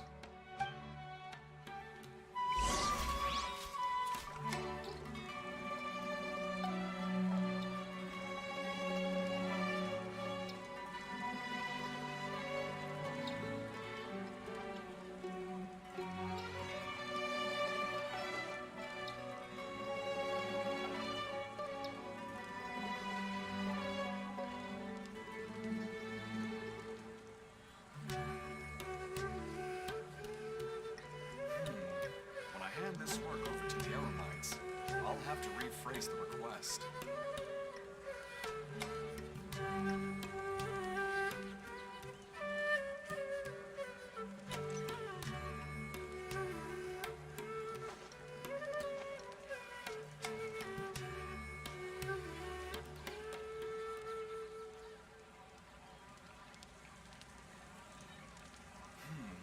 When I hand this work over to the Eremites, I'll have to rephrase the request. Someone needs assistance.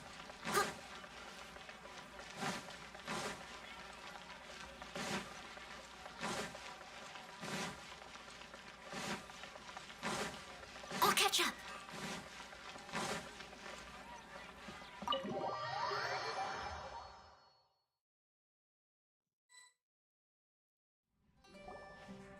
Do you still remember what the coffee's like here?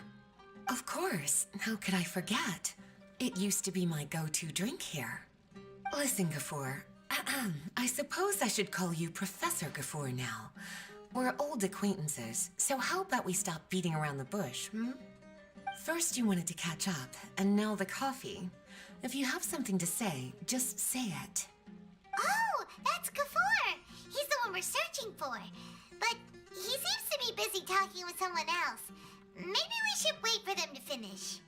Oh, well, it's nothing really. It's just that ever since you left the academia, our original projects and plans have lost their backbone, so to speak. Cyrus is also disappointed. He's always valued you as a proud disciple. To be honest, it's a real shame that you left the academia, Lisa. With your wisdom and intellect, had you stayed in the academia, you would have become a Herbot by now. Hold on. That's Lisa! The librarian Lisa! Our Lisa! Paimon heard that Lisa had studied at the academia before, but that was a long time ago. What's Lisa doing here now?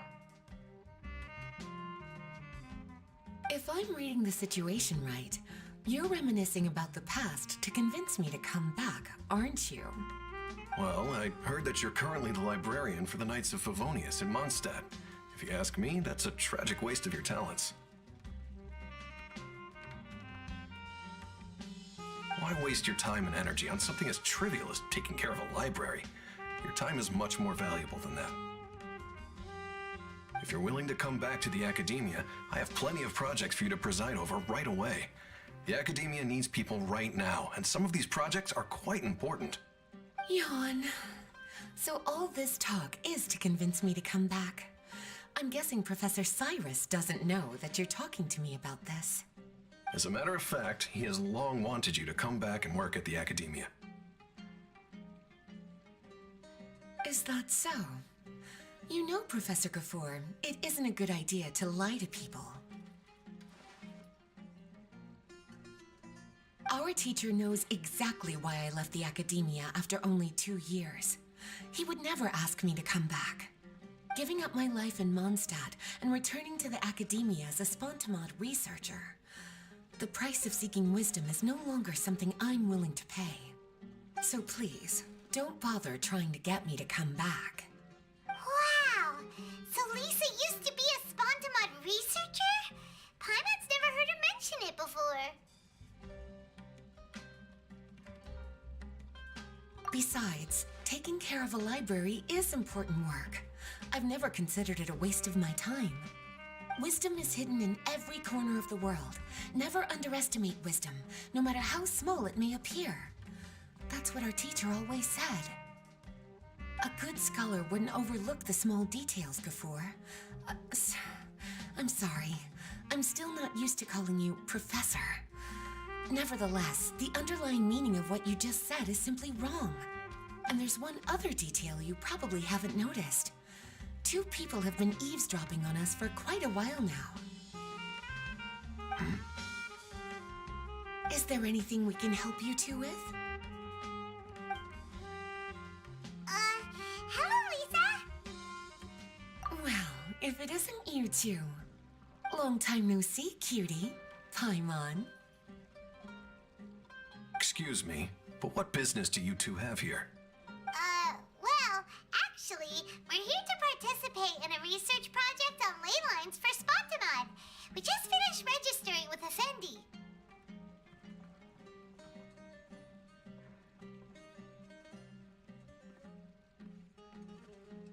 A research project on ley lines?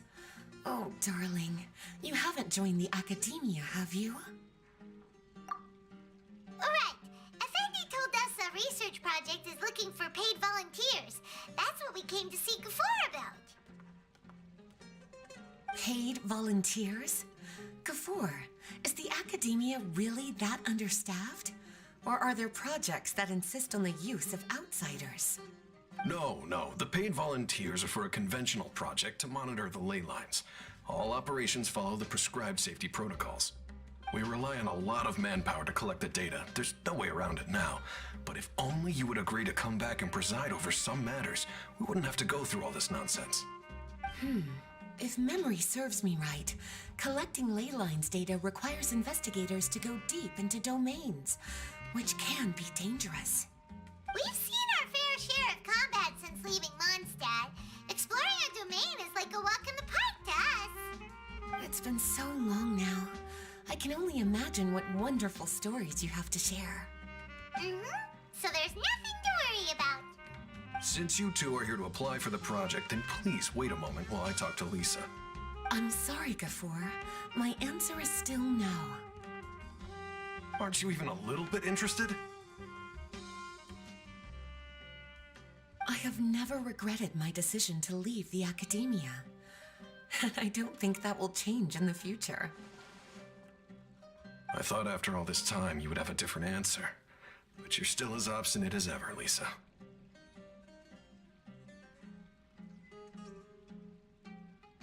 You've made yourself clear. I'll only make a fool of myself if I keep insisting. In that case, I still have unfinished business to take care of, so I'll take my leave. See you at the Darshan reunion in a few days. Yes. Don't worry. I'll be there on time.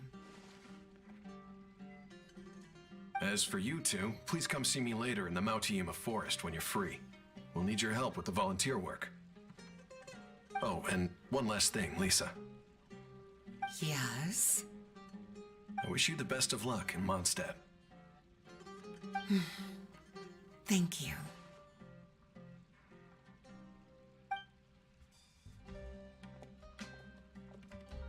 Well then, cuties. Now that the recruiter is gone, we can sit down and have a good chat.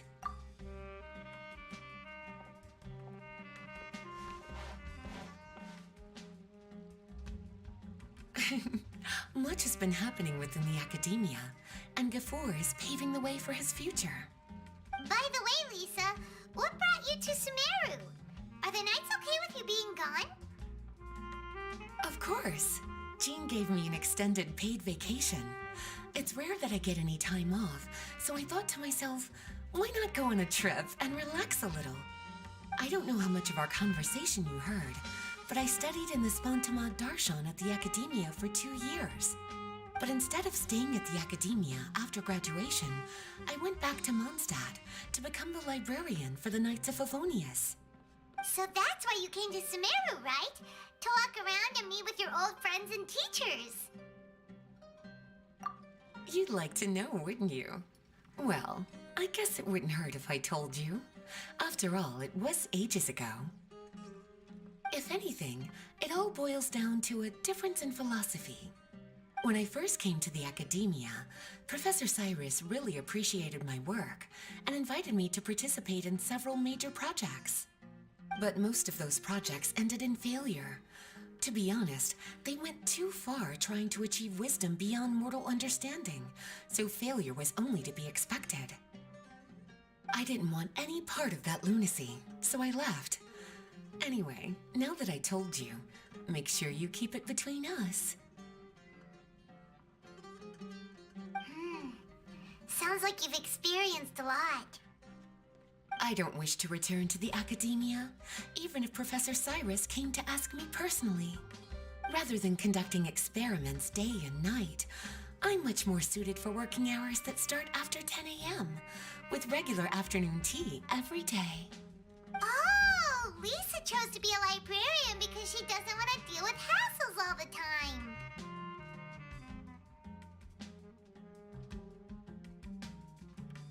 I prefer to take things at my own pace when it comes to tiring tasks like a job. And besides, being able to take regular vacations is also really important. It's a pity I didn't even have time to visit that child in Gandharvaville yet. Gafoor found me just after I arrived in Sumeru. Speaking of which, what about you two? What brings my favorite cuties to Sumeru?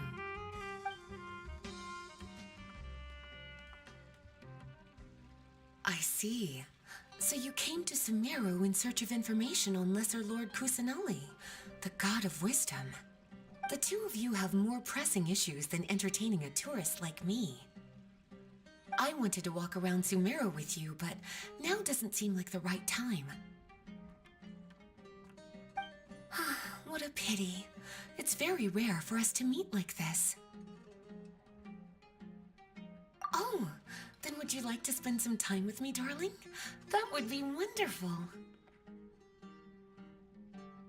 I plan to spend the next few days visiting around Sumeru City. At the end of my stay, I'll leave from Gandharvaville and return to Mondstadt via Liyue. Who knows? Perhaps we'll bump into each other again in Sumeru City or Gandharvaville. Come to think of it, there's something romantic about such a chance encounter like this. It's like icing on the cake for this little vacation of mine. If you see me around, be sure to come and say hello. Otherwise, I might start feeling lonely.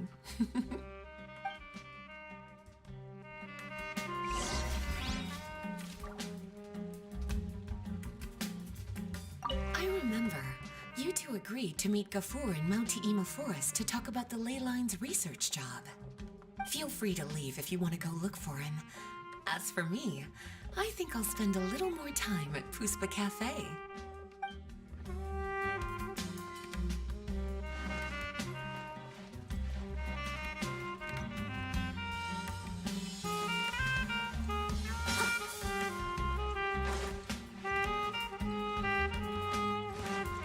Someone needs assistance.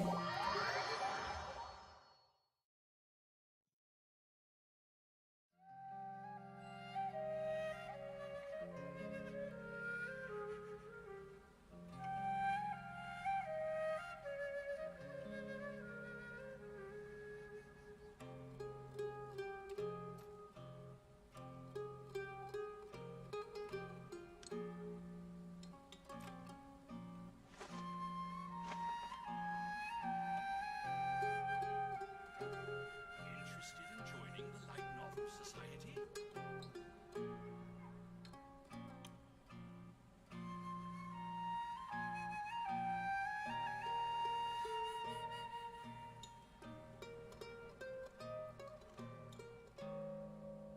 Leave it to me. All of it. Whatever it is. What exactly is it? I didn't quite catch your request.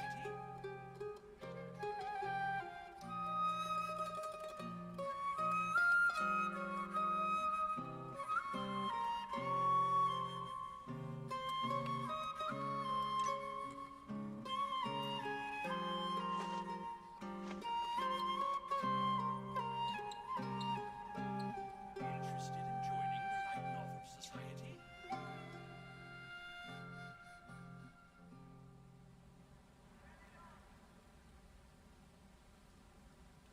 You seem tired.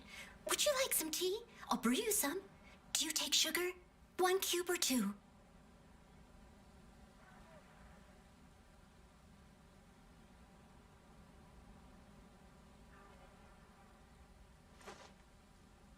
Interested in joining the Light Novel?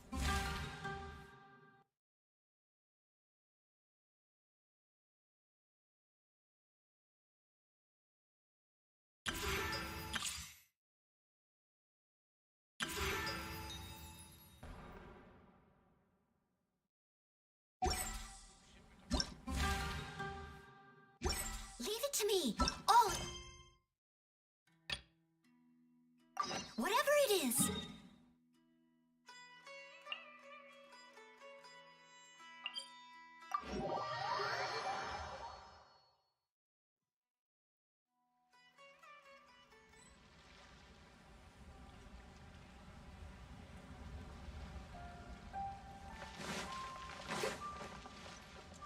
I'll catch up.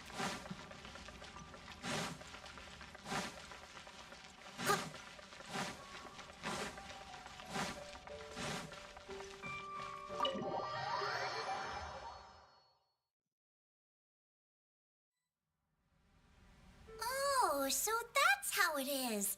Thanks for the suggestions, Mr. Zhongli. I have them all noted down. I've long heard that your knowledge encompasses all things old and new, Mr. Zhongli, but I never knew that you were well versed in the art of cooking, too. It is truly an honor to make your acquaintance. No need for formalities. I too feel humbled to be in the company of such talented young people. There are many things I could learn from you. Oh, you flatter us. If it's possible, may I trouble you to provide a few words of guidance for my practices in exorcism? Exorcism? I can't say I'm an expert in the field, but if you don't mind, we could start by discussing... Whoa, there's so many people here. All we knew was that hotel invited Zhongli over. Paimon never thought we'd be meeting so many old friends. Happy Lantern Ride, everyone!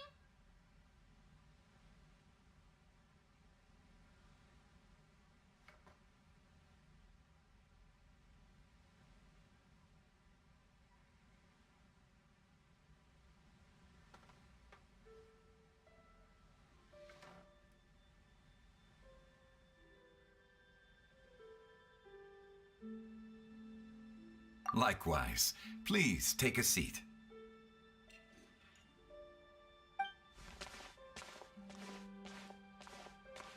Happy Lantern Rite! Are you having fun?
Me too.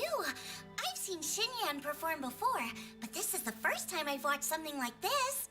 I heard that the audience loved it too, and she's been receiving quite a lot of performance invitations lately. She's more busy than ever, and Yoonjin's gonna help her. Yep, and they asked us to pass on their season's greetings to everyone. They hope we'll have a wonderful gathering. The performance was spectacular indeed. However, it gave Xiangling a huge burst of inspiration, which in turn gave us a bit of a headache. Us? Did Xiangling ask you to try out her dishes too? That, my friend, is beside the point. Watching you eat was enough for me. Come to think of it, I probably shouldn't have burdened Chongyun with eating my share too. Hold on. Xiangling came up with a new recipe? Let Paimon try! See? Someone here knows how to encourage people. Thanks, Paimon. Oh, and I have to thank Mr. Zhongli, too.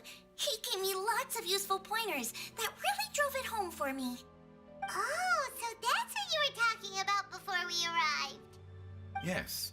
Since we'll be dining together, the topic of our conversation naturally revolved around cooking. Qiangling's ideas are truly unconventional. Her choices in both ingredients and spices are comparable to a melody dancing on the tongue. My suggestions were nothing more than the icing on the cake. Oh, the two of you always deliver. Now I'm getting embarrassed. Anyway, I'll get everyone to have a taste after I've adjusted the recipe based on Mr. Xiangli's advice. That sounds like it might become a little safer to eat. How about I sample the dishes next time? Speaking of eating, Paimon feels like we're missing someone. Oh, Huta was the one who invited us, but she's not here. And where's Guoba? Oh, Guoba volunteered to help Dad at the restaurant. You know, lots of people come over to eat during Lantern Rite. Without Guoba helping out, I probably wouldn't have had the time to accept Hu Tao's invitation. As for Hu Tao... The director went to collect a guest. She asked me to stay here and host you for the time being. Seems like it's almost time. Huh? Hu Tao went to fetch someone in person? Oh, that must mean they are super important. Could it be Keqing? Ningguang? Or Captain Beto? She didn't clarify. And as her subordinate, I couldn't just pry into the details, could I? Ta-da! We're here! Oh, we're not late to the party, right? Right? Good thing the Conqueror of Demons and I are both as swift as the wind. And whoosh, we made it just in time.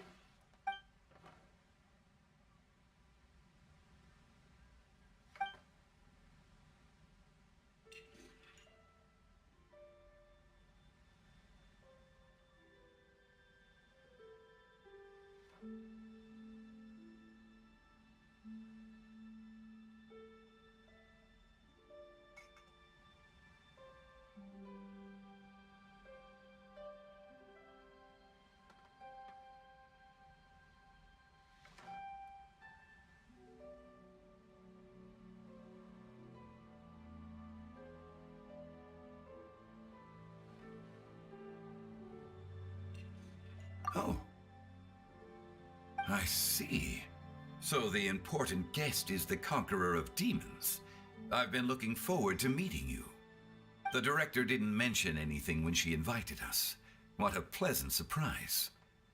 Gathered here with us tonight are not only young and accomplished individuals, but also the protector of Liyue's peace, Adeptus Alatus.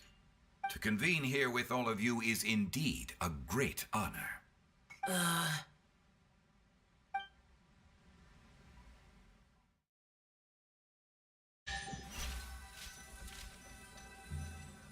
It's almost Lantern Rite, yet you took all the trouble coming here. The director has a way of making it difficult to decline. Rex Lapis, may I ask what troubles you? The director asked me to buy sesame oil in preparation for the celebrations. Huh. Then why would you come all the way to Wangshu Inn? I had a pleasant chat with Chef Yanxiao and received some spices from him. And, see? Here's some matsutake and a portion of ham. What about the sesame oil? It's a shame. I couldn't find the kind the director was looking for.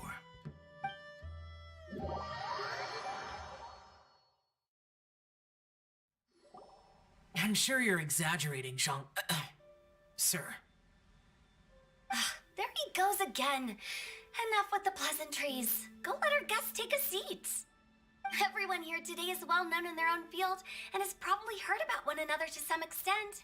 Some of us are even old acquaintances, so there's no need to be this formal. I heard that the Conqueror of Demons and the Traveler are pretty close, no?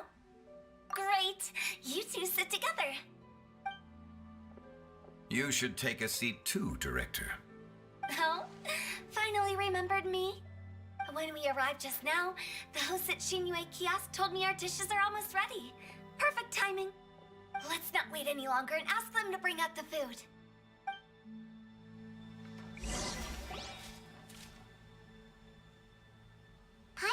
never guessed the person who Tao went to fetch was Xiao. Oh, that's also the first I've heard of the Traveler and Paimon being friends with the Conqueror of Demons. You know Xiao Chu? Knowing is a bit of an overstatement. I've always looked up to him. You might not know this, Paimon, but we exorcists have worked in close collaboration with the Conqueror of Demons for many generations, dispelling evil together, both in the open and from the shadows. Hard to imagine that thanks to Hu Tao, I've finally gotten the chance to meet him. Conqueror of Demons, I'm honored to make your acquaintance.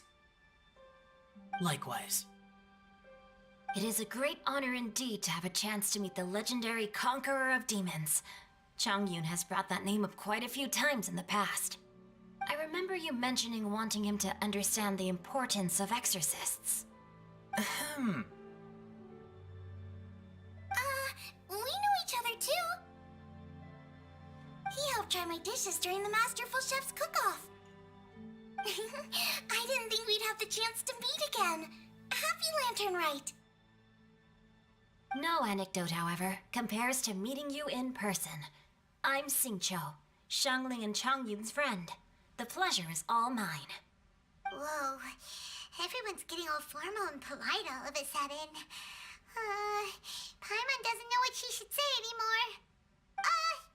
Adeptus Xiao, mighty conqueror of demons, please accept Paimon's greetings too.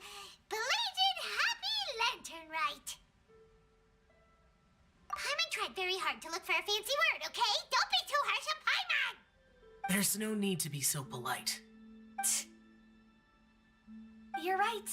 This was meant to be a nice little get-together between friends after all. Too much formality kills the atmosphere. I didn't plan this gathering only for everyone to walk on eggshells. Hiya. What's your true intention then? A little get-together between friends, sipping the finest tea and watching lanterns float into the sky, bidding farewell to the past and embracing the present with joy. And that is something our consultant would say. I think it deserves a standing ovation. Indeed. Exceptional acting skills, Director. As for me, I'm just here to have fun and treat everyone to something good. We all worked really hard this year, whether traveling or guiding, cooking, helping with the family business, exorcising evil spirits, or conquering demons. And of course, our consultant, who's been helping out at the parlor every now and then. Everyone has done some pretty amazing things. As the one who brought everyone together, it goes without saying that I'm the one most deserving of praise. Huh? Sounds kind of self-important, but Paimon thinks it's pretty amazing that she managed to talk Xiao into coming. He rarely ever enters Liyue Harbor after all. It wasn't as complicated as you think.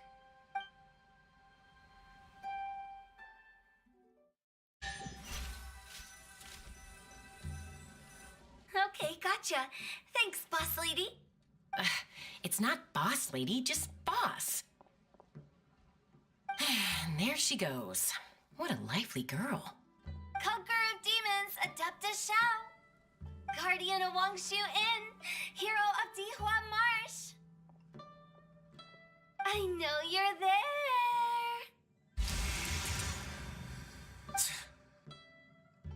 Quiet. Do not disturb the peace. Sorry, but you wouldn't show up if I didn't yell your name, would you? I know you. You're the 77th director of Wangsheng Funeral Parlor. Is there something you need?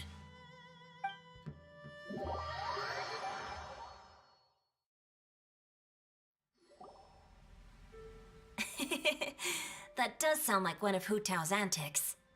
Did the Conqueror of Demons agree to come so that Hu Tao would stop pestering him? There might be other reasons. Smart guess. Huh? There's more to it? It gets pretty boring from here on. I talked about the funeral parlor's past relationships with the guardian yakshas. You know, just to be sociable. In the time of the Archon War, disputes were frequent, and disaster overtook the land. Humans couldn't escape from the torment of the plague, nor could they escape death. The Adepti vanquished the demons, the Millelith fought valiantly, and Wang Sheng Funeral Parlor was responsible for purifying the diseased and sending off the spirits of the dead. That is how the border between life and death was maintained during the war. And it effectively prevented further incidents from happening. That's right. 1 point for the consultant. But despite our deep-rooted connection, it still took me quite a while to actually convince him.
pretty well, huh? This matter is out of my control, so I need to be cautious. True, but I've kept that in mind too.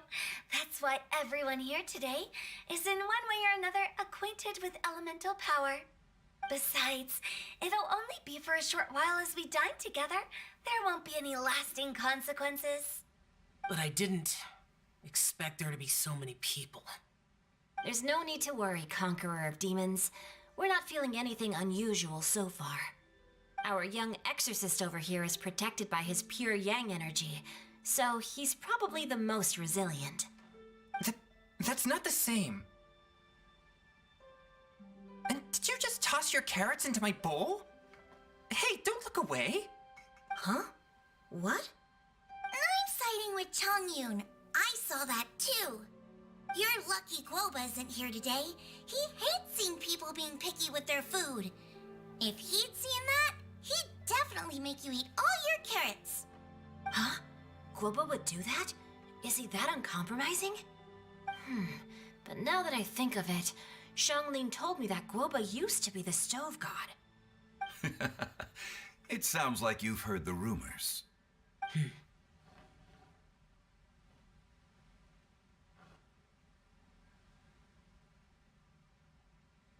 I'm doing fine. Not long ago, before Lantern Rite, I met an old friend. Thanks to his help, things have been a lot more stable than before.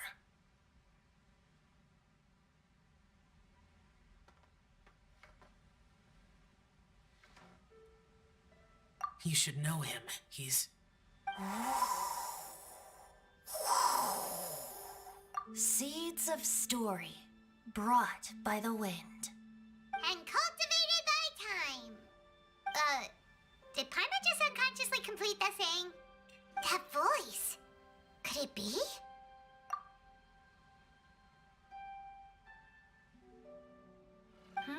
If I'm not mistaken, there's someone knocking at the door. Don't just sit there, Zhongli.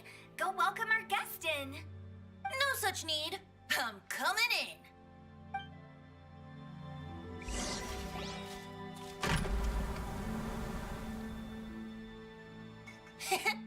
You finally let me in.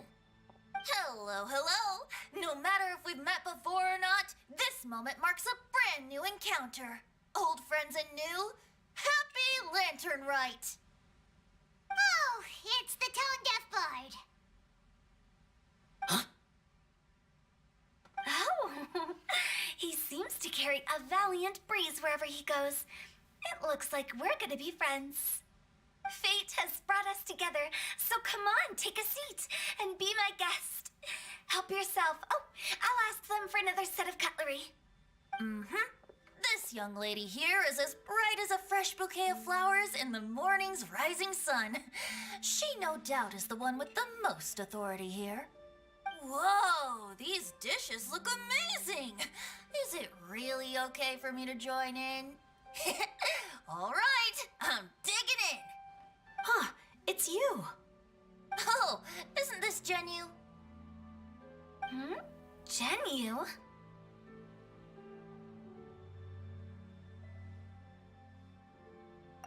Yep. Now that I've taken a closer look, you're a fan of Genu's works, aren't you? I met Xingqiu at a light novel convention. How I wish we'd met sooner.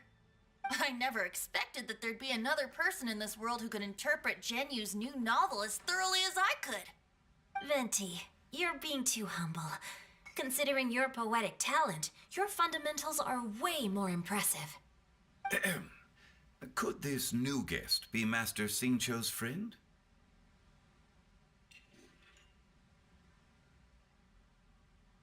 Yes. Monsters become more active than usual as we get closer to Lantern Rite. I was patrolling Dihua Marsh a few days ago when I happened to run into this... You've already forgotten? I'm a bard, remember? And bards go around singing wherever they like. Oh, right. And this bard was performing in Dihua Marsh. It was a moving melody, and it made me feel relaxed and at ease. I couldn't help but stay and listen. Thank you for your patronage.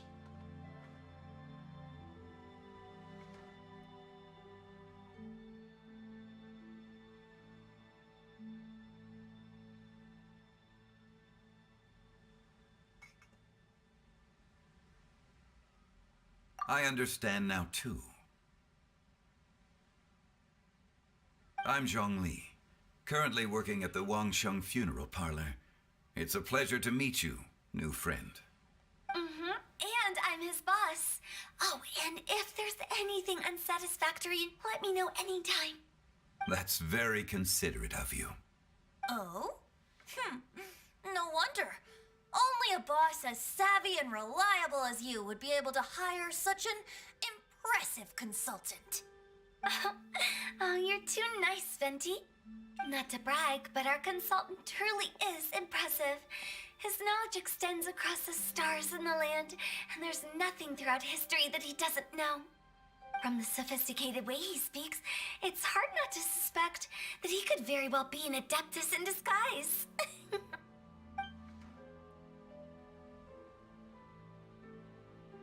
Shao, you're an adeptus. Do you think it might be possible? Sorry. I'm only good at conquering demons. I'm afraid I don't have much knowledge in that matter. Really? But Paimon thinks you're super knowledgeable. Huh? Oh, right! Xiao's a warrior. He doesn't come to the city very often, so it's, pretty normal for him to not know anything. Yeah. Really? I've actually heard a few things about Mr. Zhongli before. The guests in the tavern talked about this refined and courteous man who, instead of having wine at Mondstadt's finest tavern, ordered a cup of hot tea with the most complex name. Now that you mention it, I seem to recall that there indeed is a musician like yourself in Mondstadt. I've heard that he's elegant and amiable, his works witty and vibrant. It's no overstatement to regard him as the best bard in Mondstadt. Now you're making me embarrassed. I would say that Mondstadt's poetry is a little run-of-the-mill sometimes.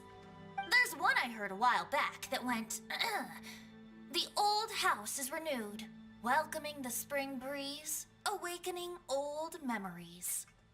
The meaning's there, but the word choices are unimaginative, and there's a distinct lack of literary flair. I think so too.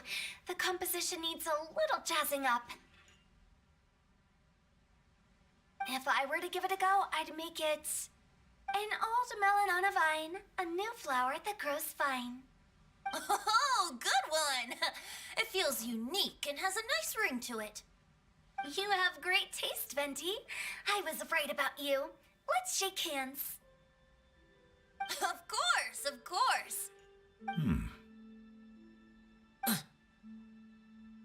Hey, Xingqiu. Mind lending me a few books when we get back? Pick out some well-written ones. I don't know if it's my own lack of literary knowledge, but I couldn't tell the difference between those two. I don't think it's your fault. Chongyun's right. It's not our fault.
Oh, you have a point.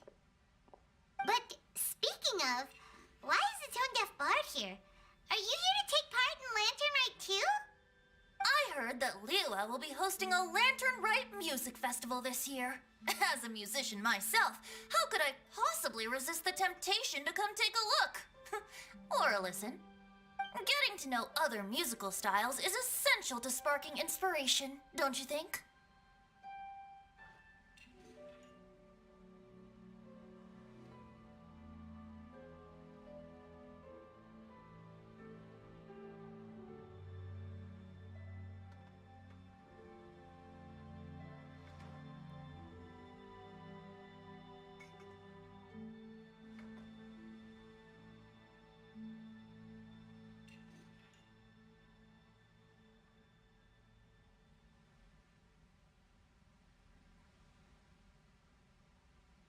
As for the Fontaine friend who hosted the festival, I saw him near Stone Gate the other day. The Iridescence tour has finally been held successfully for once, so I had to congratulate him.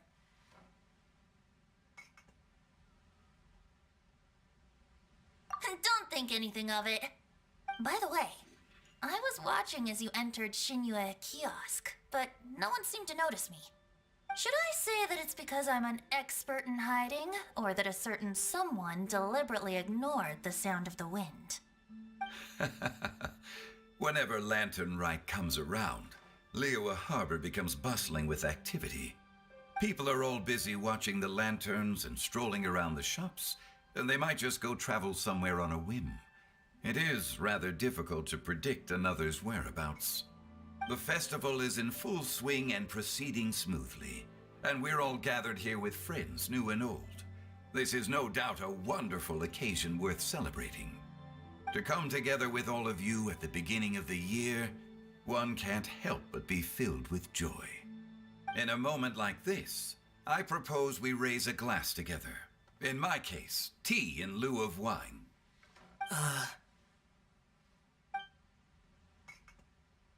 Very well said, Mr. Zhongli. That was exactly what I wanted to say. Now I'm getting a little self-conscious. I didn't cause you too much trouble barging in like that, did I? We usually drink wine during occasions like this over in Mondstadt, but since Mr. Zhongli insists on drinking tea, I'll give a toast with tea too. Everyone, thanks for the treat. You're welcome. As the host of this gathering, I hope everyone enjoys the food and drinks. May this year be better than the last. Considering that everyone may have other matters to attend to later, sticking to tea seems like a good idea. All of a sudden, they started proposing toasts. Should we? What's with the urgency?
Sure. Have you two finished eating? It's always nice to have a breath of fresh air after a meal. Helps with digestion. Paimon will come too.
Are you all right?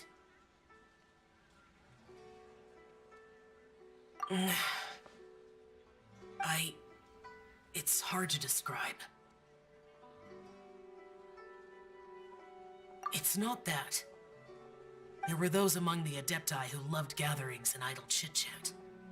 Sometimes they would call up a few others for a drink. Even I got dragged along to their gatherings many times. The Adepti all have their specialties, making most of them proud and arrogant. Everything they say is straight from the heart. It never gets too complicated. But this time...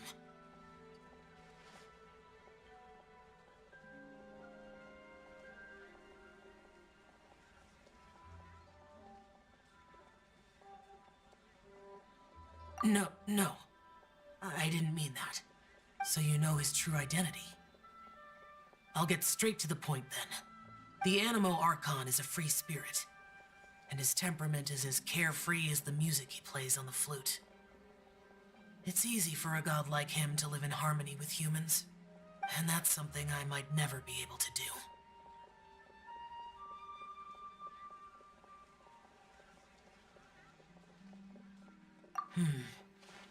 That does sound like something you would say. No matter. I know my circumstances. Whenever I think of the ordinary conversations I've had with you, it feels strangely novel. Yes. The parlor director went out of her way with the invitation, so it was difficult to turn her down.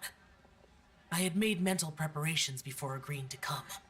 She told me that all the guests today would be acquainted with elemental power, and I knew that you would be here. But I didn't expect the other guests to be... General Capisis always said that we should live in the present and enjoy every pleasant surprise. Perhaps that's what I should do with what I'm feeling now. But I think he meant designing clothes for those around him.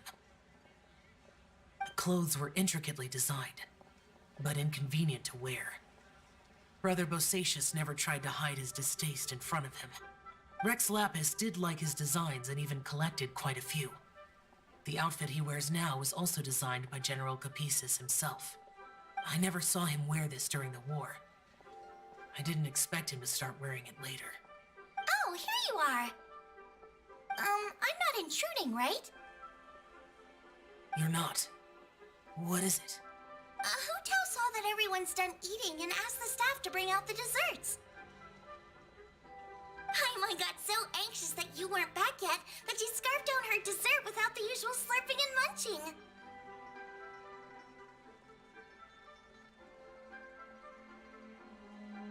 And to be honest, I was kind of worried too. You looked a little restless just now, and I thought you weren't used to the food here and was planning to head back to Wangshu Inn for something Yanxiao made. You're worrying too much.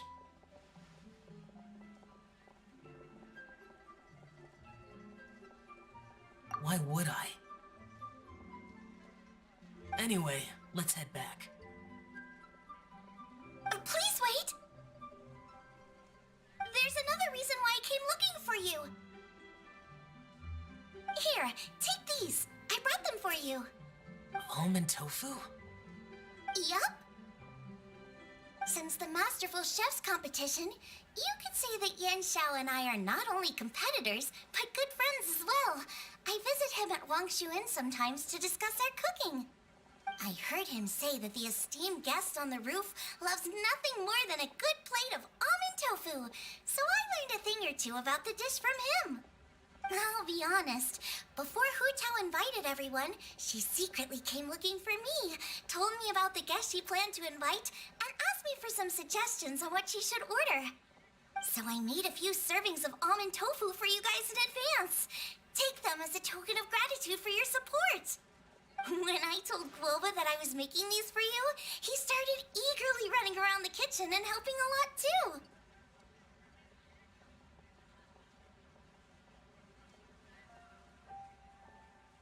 Thank you for the trouble. There was no need to... I'll take them. Thank you. And Guoba, too. You're welcome. The almond tofu I made probably tastes and feels a little different from the type Yanxiao cooks. Please let me know if there's any improvements I should make. Okay. That's all. Alrighty, we should head back now. We can't keep Paimon waiting.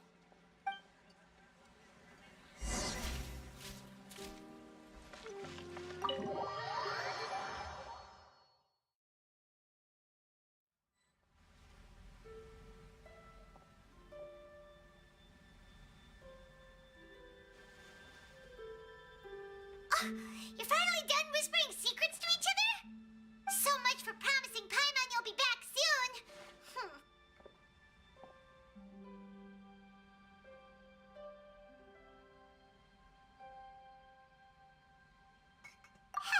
How could you say that to Paimon? In that case, besides having no sense of time, Paimon will let you know what having no sense of fullness looks like. Your dessert is all Paimon's. Sorry to keep everyone waiting. No worries, we're all just chatting here. There's no serious business to take care of. Whether we're chatting outside or inside, it's all the same.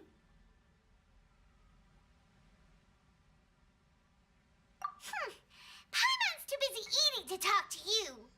But even though we're all well acquainted by now, I think this festive gathering deserves something ceremonious. Oh? Is this some local custom? Nope. This is something I made up so that good luck will be on our side, that's all. Spontaneity is the best choice to make here. Let's use this incense burner on the table. It's been lit for so long now that the incense is running out. I'll leave refilling and lighting the incense to the most distinguished guest among us all. Lighting the incense will signify continuous growth and prosperity in all our endeavors in the new year. I see. Perfect symbolism, as expected of Hu Tao. And speaking of the most distinguished guest here today, I'm sure we all agree that it's Mr. Zhongli. I'm not very familiar with the details of his past deeds, but chatting with him has been a real eye-opener, even for a bard who has traveled all across the world. If knowledge were a form of power, one could even say that you're a wielder of unlimited strength. But when it comes to having a way with words, the notable bard is certainly one cut above the rest. I just happen to have a good memory. It is such an unexceptional skill, yet you made it sound like an unparalleled talent. I am truly impressed. Since we all get to nominate someone...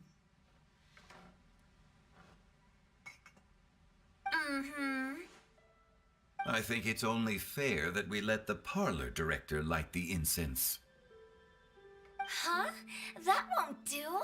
Don't flatter me just because I'm your boss. We are looking for the most distinguished guest here.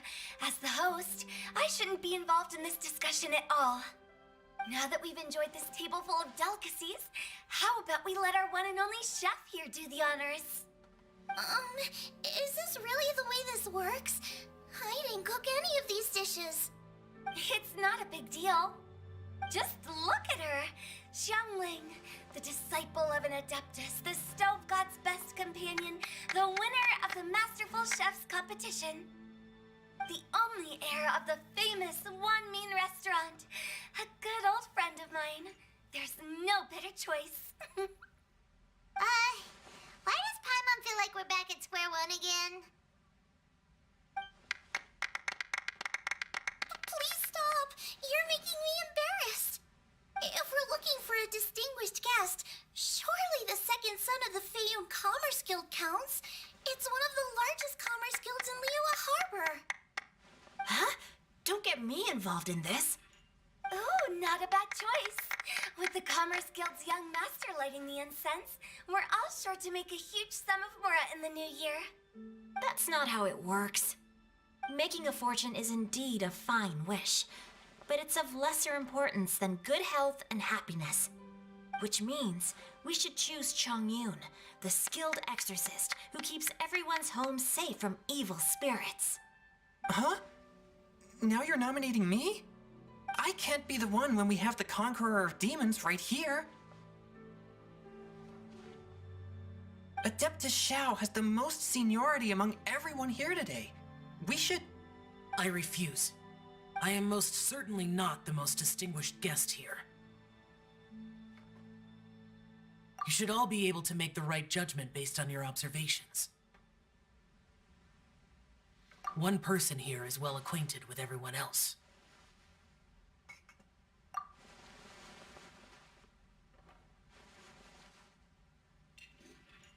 Oh, that's right! Even though you're always mocking Paimon, you're still pretty popular with other people. No, wait! Paimon said she wouldn't talk to you again. Huh? Who else is there? Huh? Huh? Does that mean Paimon's the most distinguished guest? Oh, well, that was unexpected! I agree. Paimon's just the one we need. Without a friend constantly by your side, a long journey would become dreadfully lonesome. But once you have someone there to brighten up the atmosphere, everything along the way will become lively and vibrant too. Ah. The traveler has traversed many nations and left behind a great deal of fascinating stories. But without Paimon, they would have become quite monotonous. Paimon plays an indispensable role in making your journey a happy and smooth one. You guys, Paimon's not used to being praised like that. Those were genuine compliments, right? Thank you. You made Paimon wait for a long time, but Paimon's not mad anymore. Don't take everything to heart, Paimon. Friends tease each other all the time. That is indeed true. That means Paimon is as important to the traveler as Guoba is to me. Looks like we've come to an agreement. Any objections before we proceed? I trust the traveler's judgment. Then Paimon it is. And now, the world's most excellent traveler's greatest companion, guide, and friend, Paimon, will be refilling and lighting the incense for us. Here you go. Take the match and don't burn yourself. But if things go really wrong, here's the 2-for-1 coupon.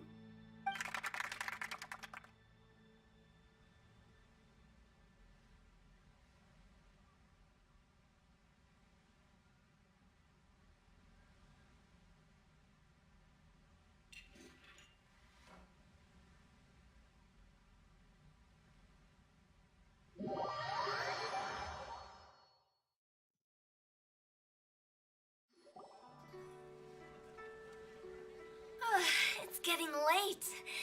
I won't take up any more of your time. You're all free to go as you please.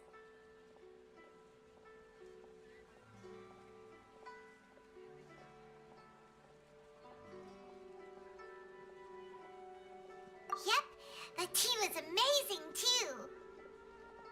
You don't have to go all polite on me. Just remember to come when I invite you next time.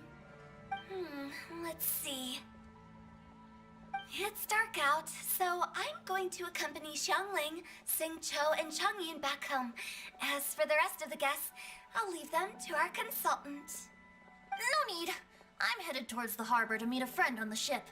There's no need to trouble one such as Mr. Zhongli. I think you know the place I'm talking about. Come meet me anytime. It was great getting to know you all. Let's meet again when the spring breeze begins to blow. Bye. Oh, we should write poetry together sometime. We'll catch you all later then. Don't forget to return to the parlor later. There's something I need you to do. Understood. See you later.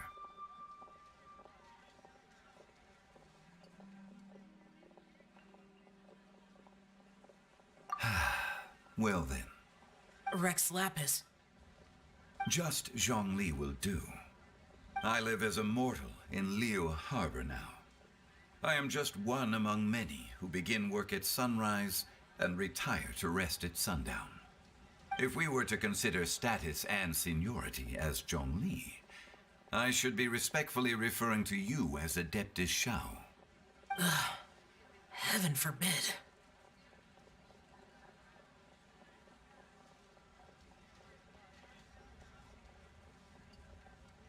Not you too. I meant what I said. I heard that during the Lantern Rite Music Festival, you conferred with Streetward Rambler and Cloud Retainer. I take it as you've gained a lot more knowledge about the past? The same truth will sound different coming from different people. As more bear witness to a story, feelings and interpretations expand in variety too. I once had a pleasant chat about the past and present with a Sumeru scholar named Soraya, and learned a few things about her research topic. From the evidence she found and the conclusion she made, her area of research is already very close to the truth. But there are multiple sides to humans and gods alike. In the legends recorded by humans, some gods were depicted as arrogant and condescending, while others were kind and capable. But whether to me, Streetward Rambler, Cloud Retainer, or younger adepti such as Shao and Ganyu, those adepti and gods that may seem extraordinary to humans are something more akin to close companions. This was as true back then as it is right now. Just how Shao may seem unapproachable to most, but the Traveler has proved otherwise. So there's no need to dwell too much on certain things. Zhongli, what you're saying is... It looks like you understood what I meant. The director asked me to accompany you on your return, but I don't think you'll need my protection. I'll be taking a walk around and admiring the night scenery. After that, it'll be time for me to go back and meet up with the director. Goodbye for now. Bye, Zhongli! Everyone's gone now. Paimon always feels a little empty inside when a lively celebration ends. But at least you always stay by Paimon's side. No. Paimon got it mixed up. Paimon, the best and most distinguished travel guide, will always stay by your side, Traveler.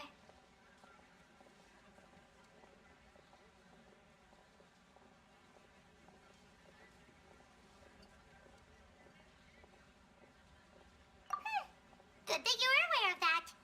Shell, is there anything else you want to do? We could take you on a tour of Liyue Harbor. No need. I've stayed here for much longer than I had expected. The city lights are a fine sight, but it's time for me to leave. The events of today occurred so abruptly. I appreciate your kindness. Okay. I'll see you next time then.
spark things up a little.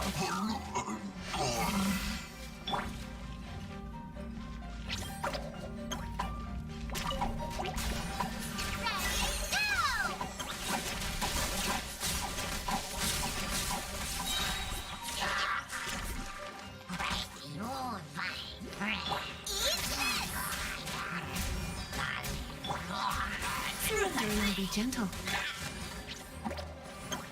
Nice and spicy. Go get it, you right.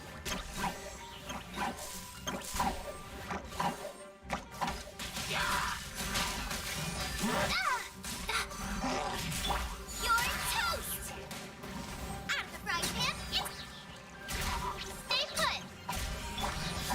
Let's spark things up a little.